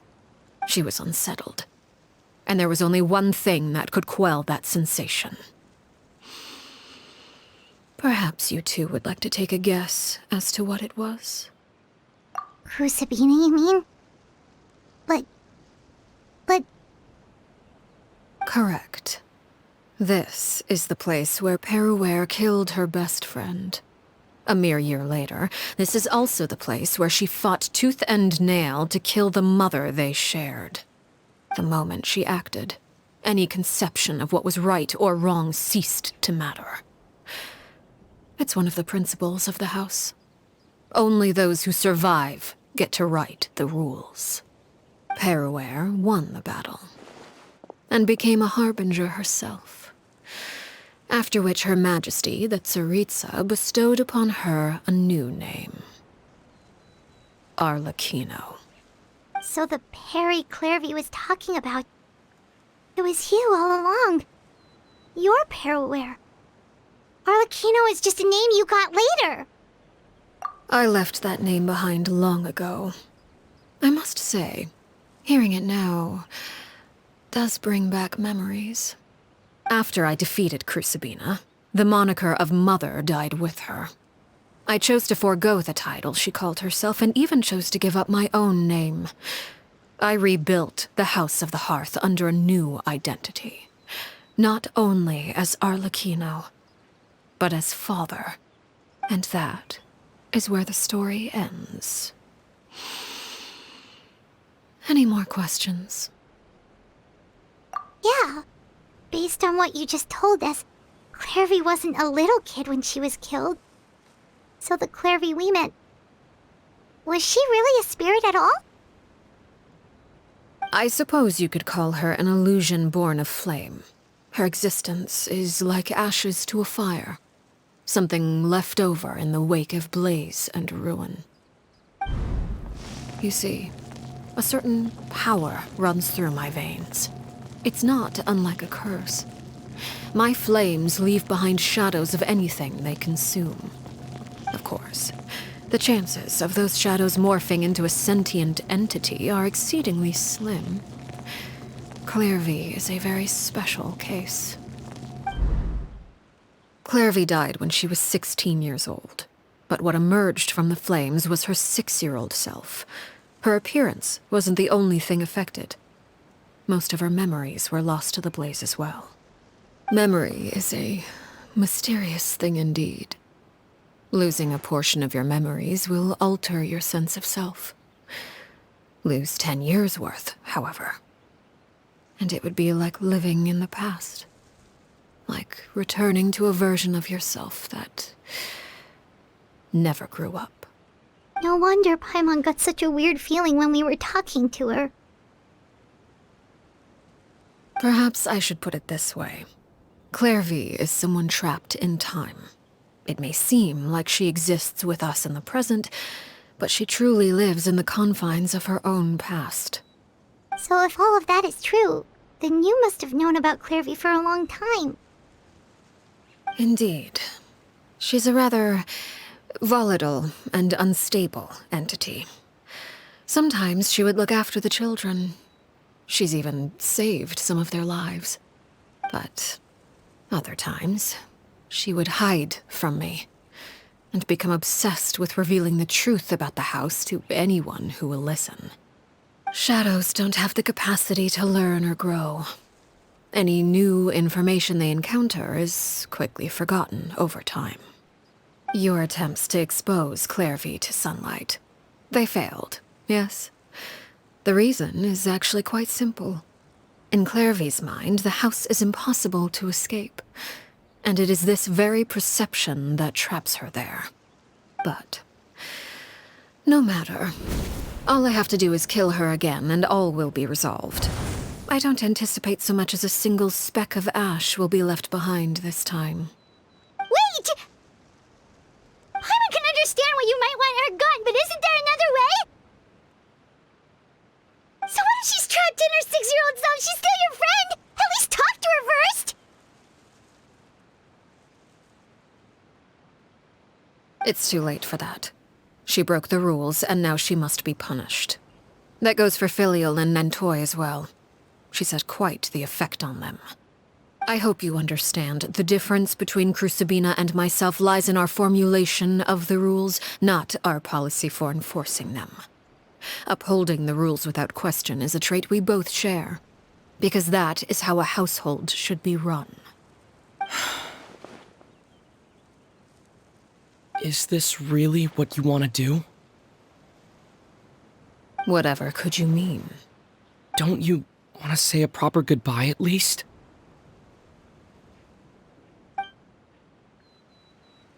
Whether as a killer or as a father, there are two things that must be avoided at all costs: anger and sorrow. Anger makes you impulsive. Sorrow causes you to waver. Well, it appears it's about time to proceed. Before we arrived, I told some of my well-behaved children to bring our troublemakers here by nightfall. I do believe I've kept my end of the deal. I give your friends quite a bit more time. As for what happens now, we'll just have to wait and see.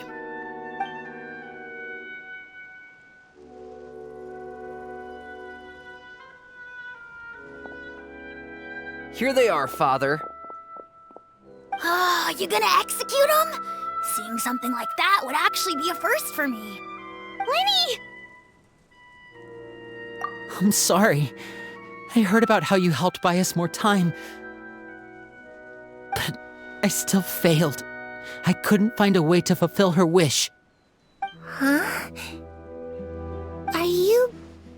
Perry? Indeed, it's been a while, Clairvy. Perry! Shh, stay right there. I'm sorry to postpone our reunion, but first I believe certain scores need settling.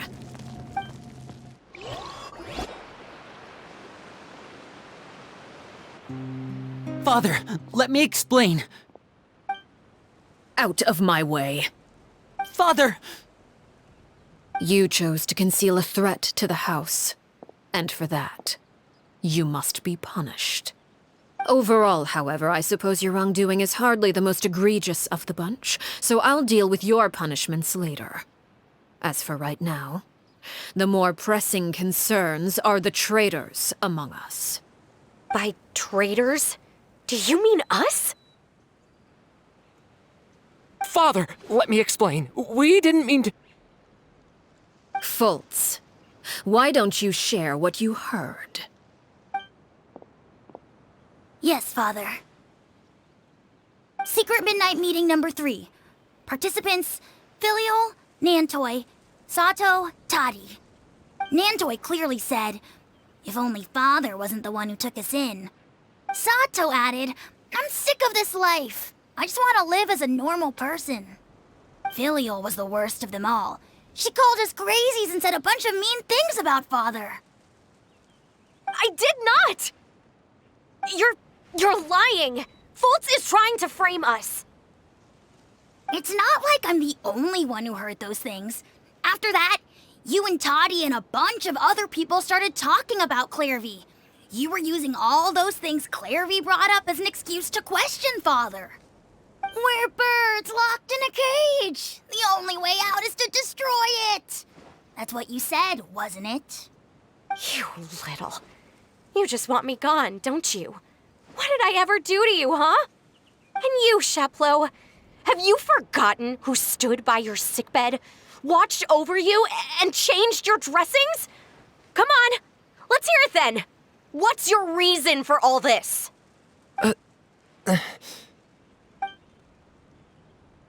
You're wrong, Filial. We don't want you to die. You're our family. Liar. You wouldn't be doing this if that were the case. So why? Why have you backed us into a corner? We all live in the House of the Hearth. You know the type of work we do, Filial. A single betrayal can cost dozens of us our lives. It's not like it's never happened before. That kind of thing is hard to forget. That's why the House of the Hearth cannot tolerate any form of betrayal. Ever since we came to Poisson, you've had 7 secret meetings. A lot of the things you talked about really crossed the line.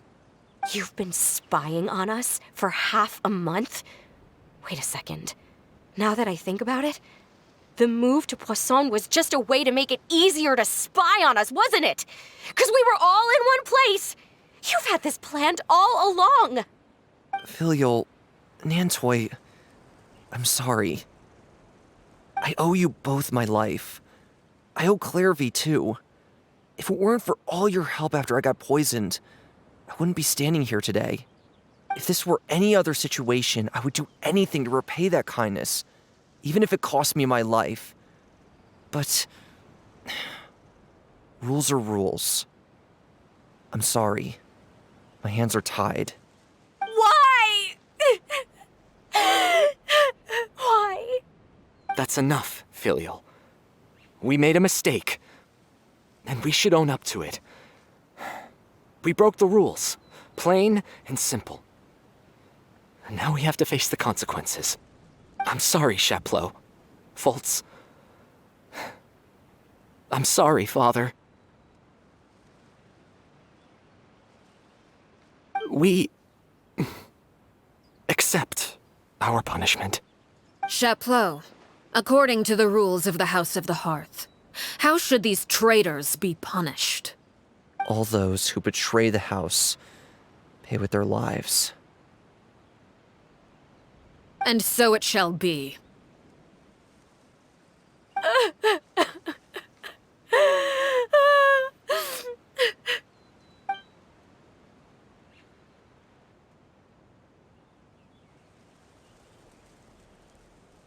Father, please wait!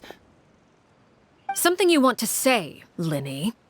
Please reconsider, Father. What Filial and the others did, does it really count as betrayal? We all come from broken families. From the very first day we joined the House of the Hearth, we wanted nothing more than to make it a real home. But the truth is, none of us know what a real home should look like. I'm not saying I have all the answers. All I know is this. Killing Filial and the others may uphold the rules, but doing so will only bring us further away from being a real family than we've ever been. So please, Father, please reconsider. I agree with Linny. Father, please. Linny, you...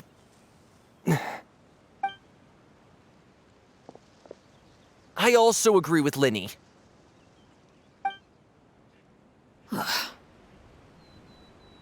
An order once given cannot be rescinded. However, given the extent of your determination, I suppose we shall have to go about this a different way. Draw your weapons and face me. Our weapons? Father, are you referring to a duel? Precisely. The rules of the house will not be altered. Traitors must be punished. However, resolving disputes with a duel is also one of our rules, one that also applies to me. Demonstrate a sufficient showing of strength, and I shall offer a concession. Wait. Beat Father in a duel? Impossible. Father is way too strong, even for Lenny.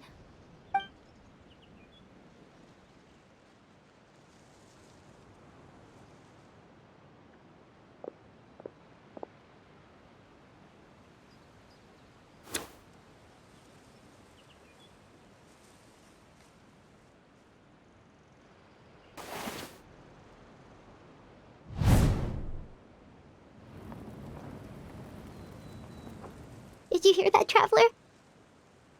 Lenny and the others have to duel the knave. What should we do? Can they really win something like that? If they lose, those people from the house are really gonna be executed. Hey, are you listening?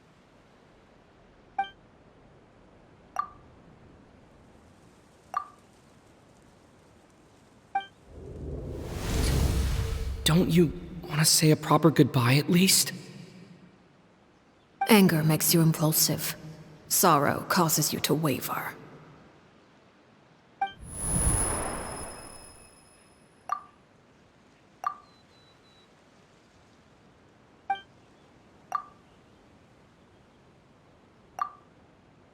Oh. Looking at that expression on her face, she seems really serious about this. Guess that means there's no chance she's throwing the duel on purpose, huh?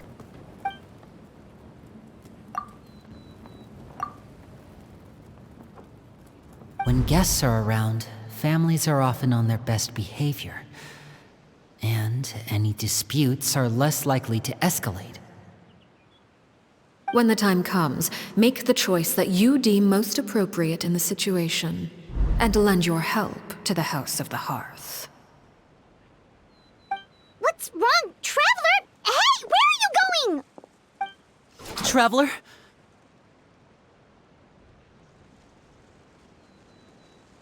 You're asking to join the duel against the knave? I'll allow it. We do have a ready-made dueling ring at our disposal, after all. All I would advise is this. Keep a firm grasp on your weapon, and give it your all. Any less, and you may just lose your life.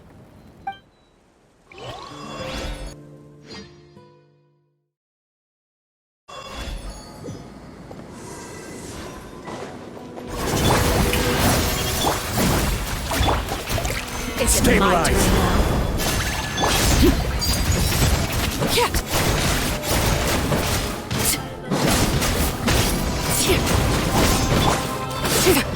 Watch out for Father's movements! Is it my turn now? Closer now.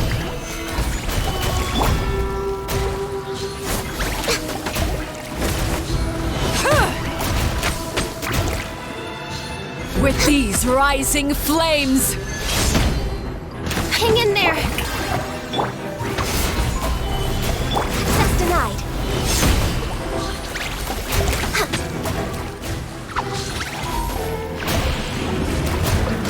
With the fall of darkness, destruction shall rise. Have Stabilize. a taste of gout!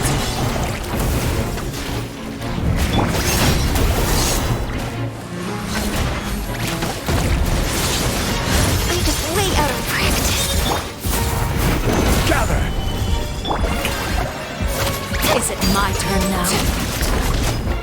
This is... Watch out for Father's movements! Look at me. Next Trapped on the like agenda. a bunch of helpless animals. Is it my turn now? Let my name echo in song! Strike a pose! This is over here! Not bad. Solidify! You've proven to be a worthy opponent after all. This is where you fall. Is it my turn now? The show begins! I really have to draw my blade. And trapped like a bunch of helpless animals.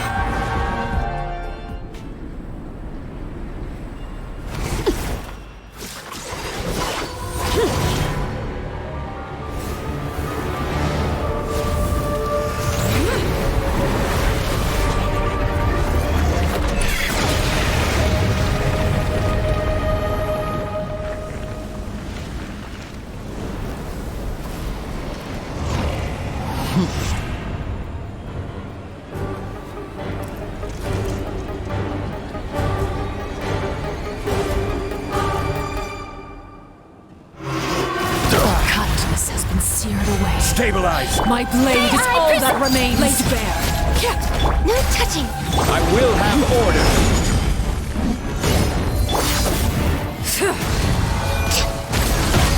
Now's our chance! Over here!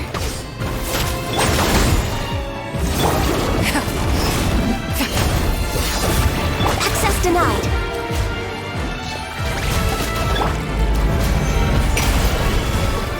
Yoo-hoo! Your punishment made manifest. Look out! Rex Lapis!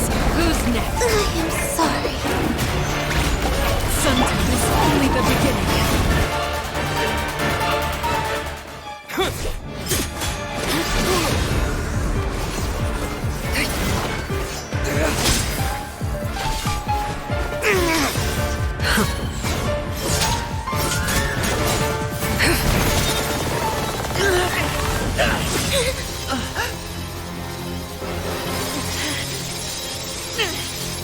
You should know better than to crowd in one place.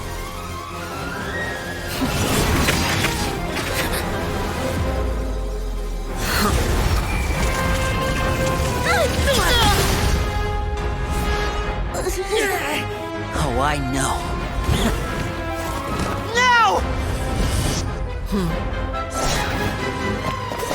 I'm sorry, Father!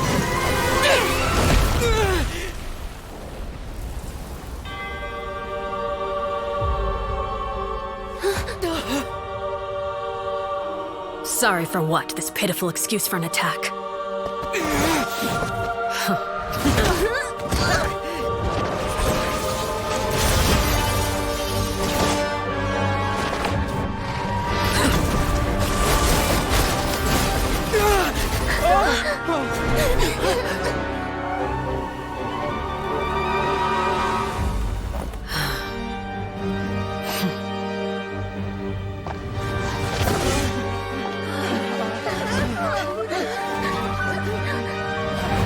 Father, no!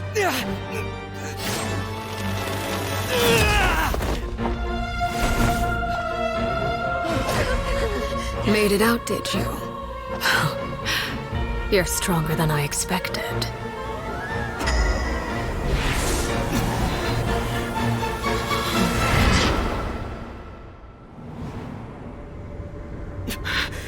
A crimson moon?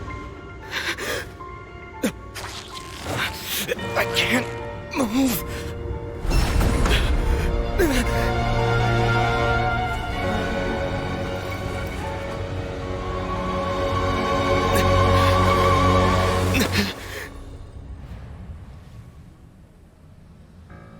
Still, not strong enough to beat me.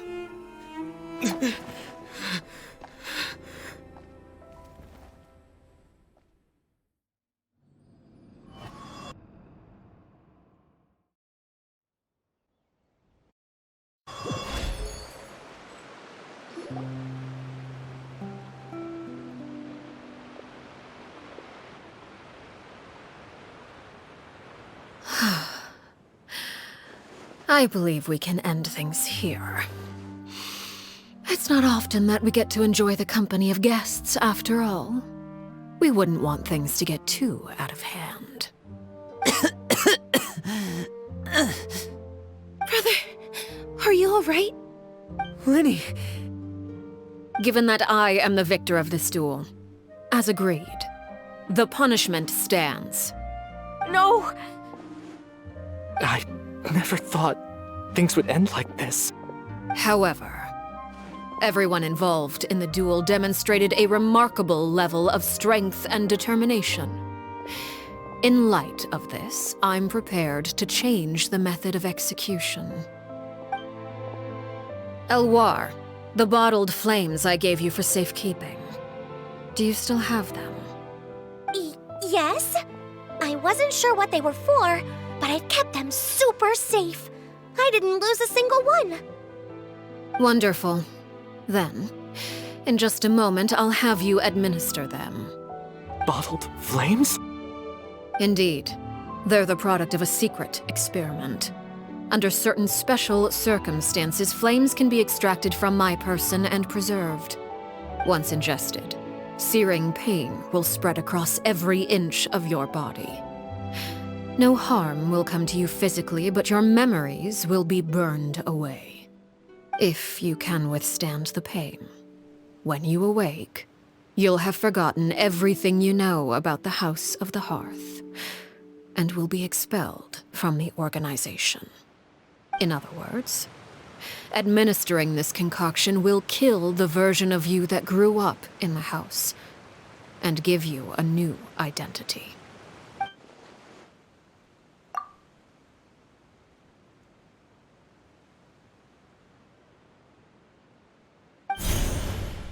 Memory is a mysterious thing indeed. Losing a portion of your memories will alter your sense of self.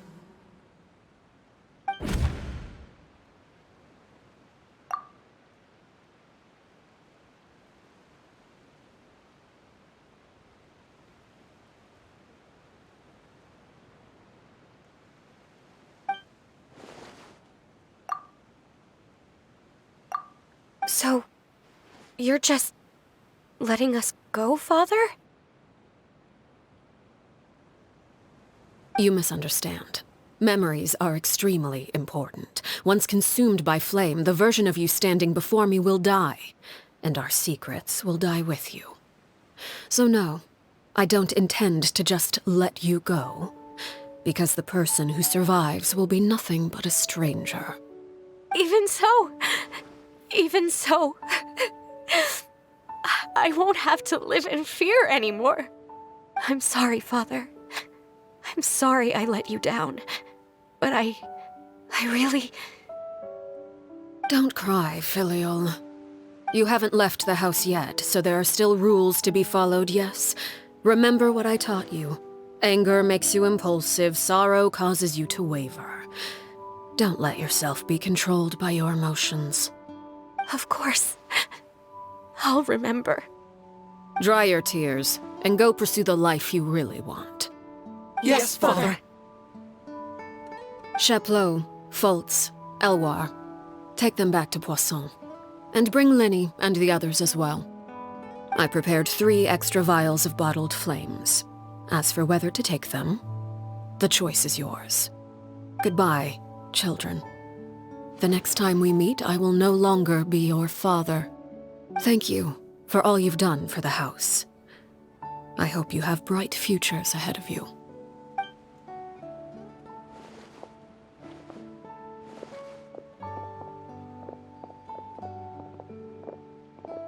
Father.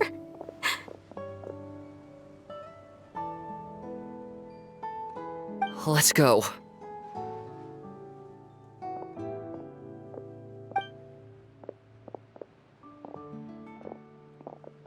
Here, grab my arm, Lenny. I'll help you walk back. Thank you.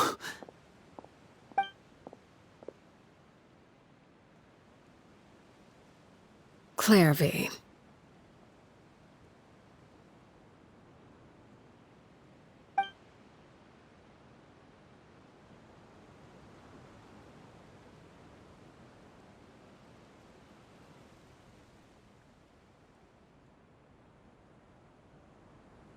Can we talk now? I've been waiting for a super long time. You really are Perry, aren't you? I haven't seen you in so long. How come you're all grown up? Wait, did I somehow travel to the future on accident? Or am I dreaming?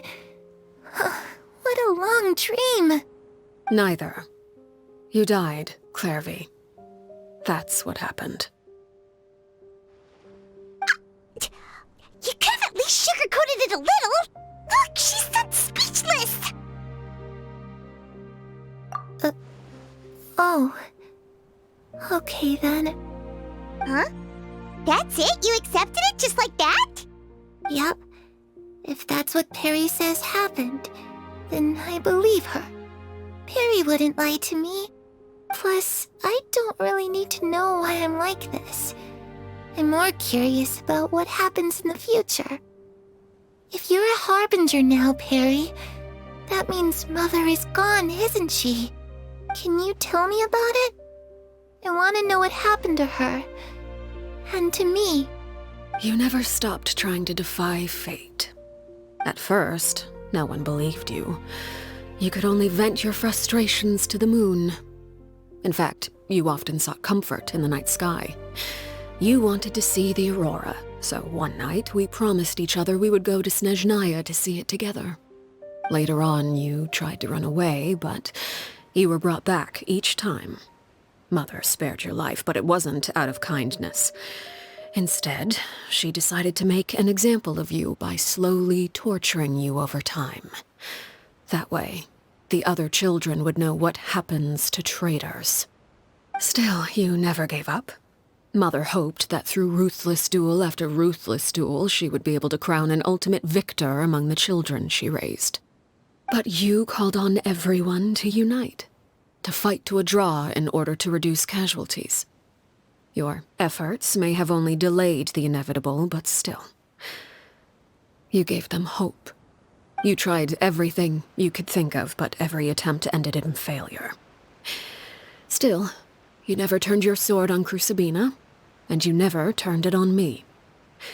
On that gloomy day, you told me, "For the last 16 years of my life, I've done everything I can to fight for freedom. But now, I realize that the only freedom I truly possess is the freedom to choose to die." I never imagined I would say something like that. I must have been feeling really worn down. But somehow, I still think I understand. According to Mother's plan, only one of us was going to make it until the end. And I always hoped that person would be you. If I could do it all over again, I still don't think I would make a different choice. Even when I first met you, I knew you'd be able to do what I couldn't. Is that so? Even now, I'm not sure I truly understand what kind of freedom you were trying to pursue. But as the head of the House of the Hearth, and as the children's father, I've tried to give them the most basic of freedoms. The freedom to choose their own fate. It's something I discussed with the Iudex of Fontaine. The children who want to leave the house will have their memories wiped clean of all secrets pertaining to the organization. In return, they will be allowed to live a normal life in Fontaine without being prosecuted for their past. Of course, I won't simply hand freedom to them on a silver platter. They have to fight for it and prove themselves worthy of it. Only freedom that is earned has true value. That's more than enough. That's exactly the kind of life I was fighting for. You know, Perry, I think you're a pretty amazing king, and a really great father, too. I'm really happy that you're the one who took over the house. I guess I do have one regret, though. I still haven't seen the outside world. Well, it just so happens that our dear guests over here have been to many nations and traveled to countless places. Perhaps they would be willing to tell you what the outside world is like. Really? Of course! We've traveled all over the place. We've got so many stories, we could probably talk your ears off for 3 days straight.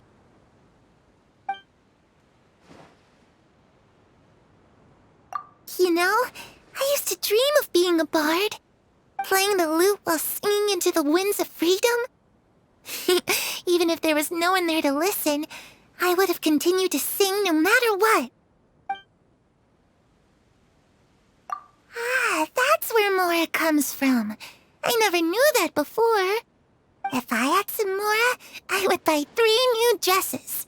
One for me, one for Perry, and one for Mother. It's just too bad Perry doesn't like wearing dresses. And Mother, well, she probably wouldn't accept something like that either. I guess I'd just have to keep them all for me then. I could wear a different one every day. Those yokai you mentioned, what do they look like? I once saw a drawing of this one guy with horns on his head and a super scary face. Are there any yokai like that? Oh, sounds like you're talking about an Oni. Yep, we've met one, and let Paimon tell you, they're not nearly as scary as they look. I was always too afraid to skip Mother's fighting lessons. But at the academia, I bet you could do all sorts of secret things in class. Things that have nothing to do with studying. I'm just kidding.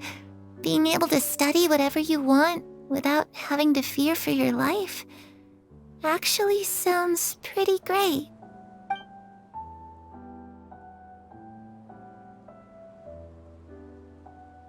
The situation was super dangerous. Lenny and Lynette were accused of committing a crime, and they were going to have to stand trial at the Opera Epicles.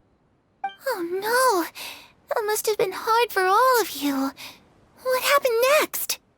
Don't worry, we were able to turn the situation around super quickly. All thanks to Detective Paimon, of course. How'd you do that? Come on, tell me. Okay, so it was like this. After the failed magic show, we rushed to the scene and...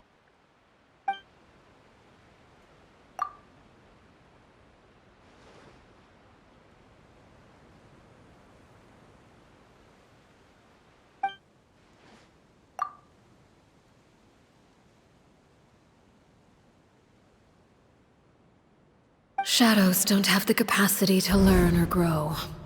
Any new information they encounter is quickly forgotten over time.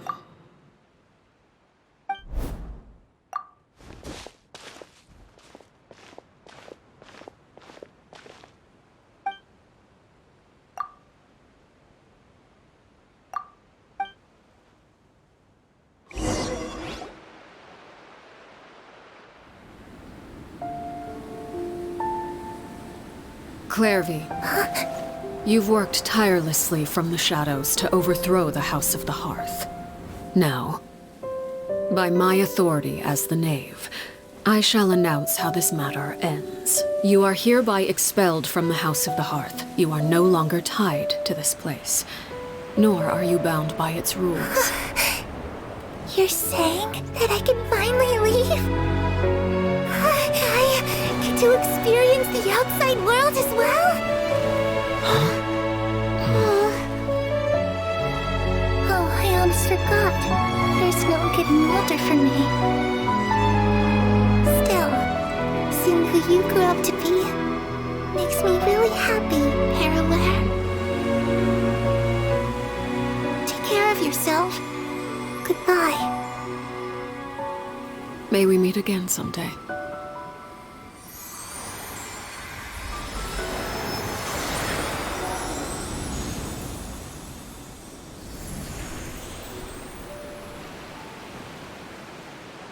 Clairvy.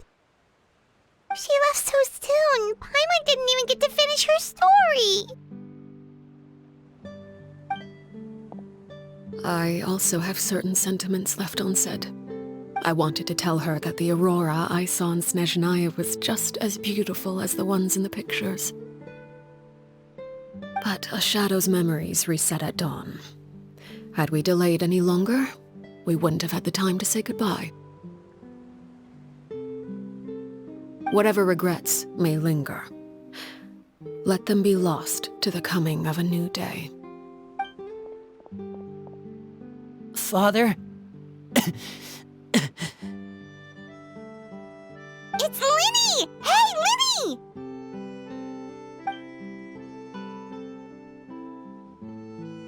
What is he doing back here? Let's go check it out.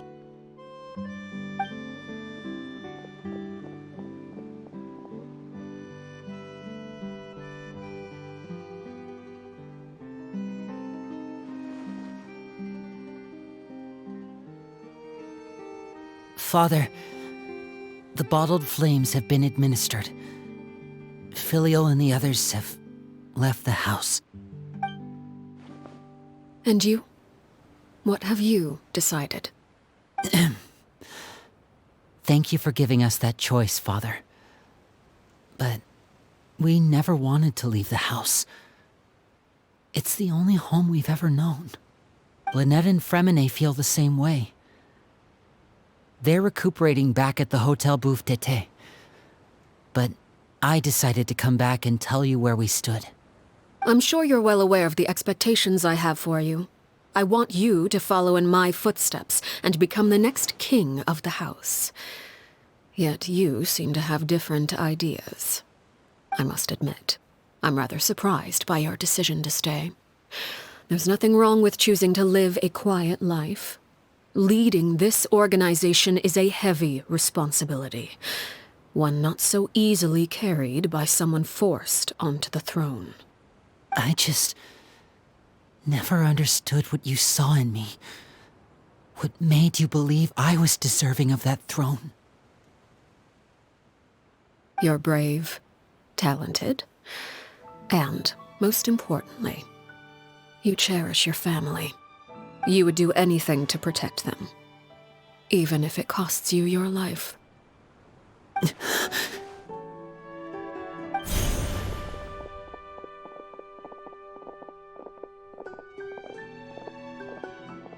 Speaking up back there was so brave of you, Linny. It's all thanks to you that we were able to convince Father to back down. You're a hero, Linny. Hero? Father is the real hero. Had Father gone all out during the duel, there's no way I would have walked away with my life. She must have had it all planned from the beginning, from the very moment she suggested a duel. I'm not deserving of that title. I'm not strong enough or smart enough. You're wrong. In my opinion, all you need to be deserving of the throne is conviction and the necessary strength to act on it. We may have different ideas of what it means to be a family, but you can hardly be said to lack conviction. What you truly lack is strength. For someone of your talent, though, that's something that will come with time. Even without that strength, you still chose to face me in a duel, even though the odds were stacked against you. That capacity to honor your convictions is what I truly see in you. Father. No one knows what the future holds, what tragedy or triumph may be in store. Being at the head of this organization requires the strength of will to face whatever comes. Caution will only hold you back. If reaching a certain standard were required to go after what you want, I would never have succeeded in killing my predecessor. Back then, there was still a considerable gap between our abilities. Strength may decide the ultimate victor, but those who let a lack of strength dictate their decisions or undermine their convictions will never be worthy of the throne. I understand, Father. Thank you. Children must grow up to surpass their parents. Only then can a family continue to flourish. The road ahead is not an easy one, so I'll ask you one last time. Are you certain you want to stay? You've done so much for me, Father, and that kindness must be repaid. Plus, with Project Stuja at hand, there are many dangers ahead, and I, for one, don't intend to back down. Protecting my family at all costs. That's my conviction. Then you're welcome to stay. As for Project Stuja, you need not be too concerned. If those cowardly businessmen and heartless dignitaries try to take us down, I'm prepared to teach them a lesson. Having members who longed for the light was our organization's last weakness. With those members no longer among our ranks, the House of the Hearth is like a spider hiding in the shadows. We need only wait for our prey to come to us. At present, our imperative is to use their plan to our advantage. In doing so, a crimson moon shall rise amid the frigid blizzards of winter. No demonstration of loyalty shall go unrewarded, and no sacrifice shall be in vain. As for the two of you, whether we meet again as friend or foe, I'll remember the camaraderie we shared in this moment. No matter how arduous the journey ahead, I hope we both reach our desired destination.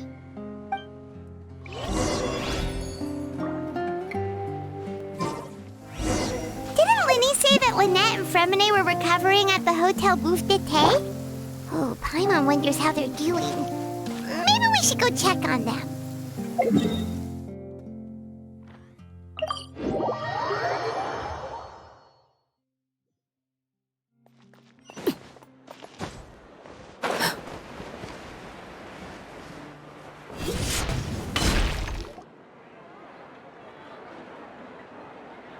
Lynette? Fremine? How are you feeling? Much better. Whew, what a relief! What about you? Are you feeling alright? I knew you'd come out unscathed. Us, on the other hand, well, we've been bedridden for 2 days. I couldn't even turn over. Oh, and I wanted to ask, is Clairvy gone? Linny and the other members have left Poisson and returned to the House of the Hearth. According to him, there haven't been any more sightings of a spirit roaming the house. I see. I'm glad. Father came to check up on us 2 days ago and told us about what happened with Crusabina and Clairvy. Actually, I've met Crusabina before.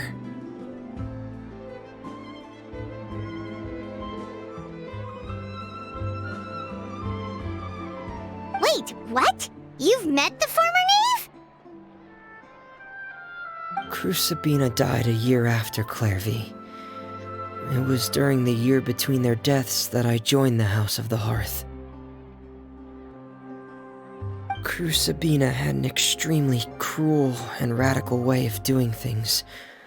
While she was alive, the atmosphere in the house was suffocating. When I joined, though, the experiment she valued so much had already come to an end, and all the people involved, dead and injured alike, were gone. Crusabina never talked about the past with us newcomers. A couple of months after I joined, Father killed Crusabina and burned all her files.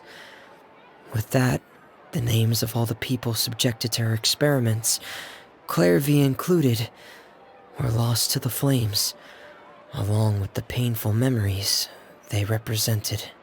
Father took in Lenny and me a couple months after that, but she never mentioned anything about Crusabina or Clairvy. It really seems like something she was planning to keep to herself. The last time you talked to her, did she mention why she kept it a secret for so long? She said she didn't want us to be affected by the darkness of the past. She was worried we'd develop a false sense of gratitude towards her if we knew about it. The foundation of a family should be free of any corrupting influence. Whatever happened in the past, it has nothing to do with who we are now. And that's what Father told us in the end. But I still thanked her for everything. It was only after hearing about what Crusabina did that I finally realized how insignificant our lives could have been. The members of the house meant nothing to her. To say that she valued them in any way, even just as a tool, would probably be giving her too much credit. If Father hadn't taken over the House of the Hearth, I probably would have already... Father rarely brings up the fact that she saved us. She doesn't believe that being indebted to her should be what ties us together. But even if we didn't owe her anything, we would still choose to stay. Because this is our home. We may have arguments or times when we feel wronged. Some people may even choose to leave. But as long as Father is here, we will always have a home. Whether the path before us is bathed in sunlight or shrouded in shadow, we'll follow Father wherever she chooses to go. So I wanted to say thank you for helping us make it through this crisis. Without your help, we could have lost a lot more along the way.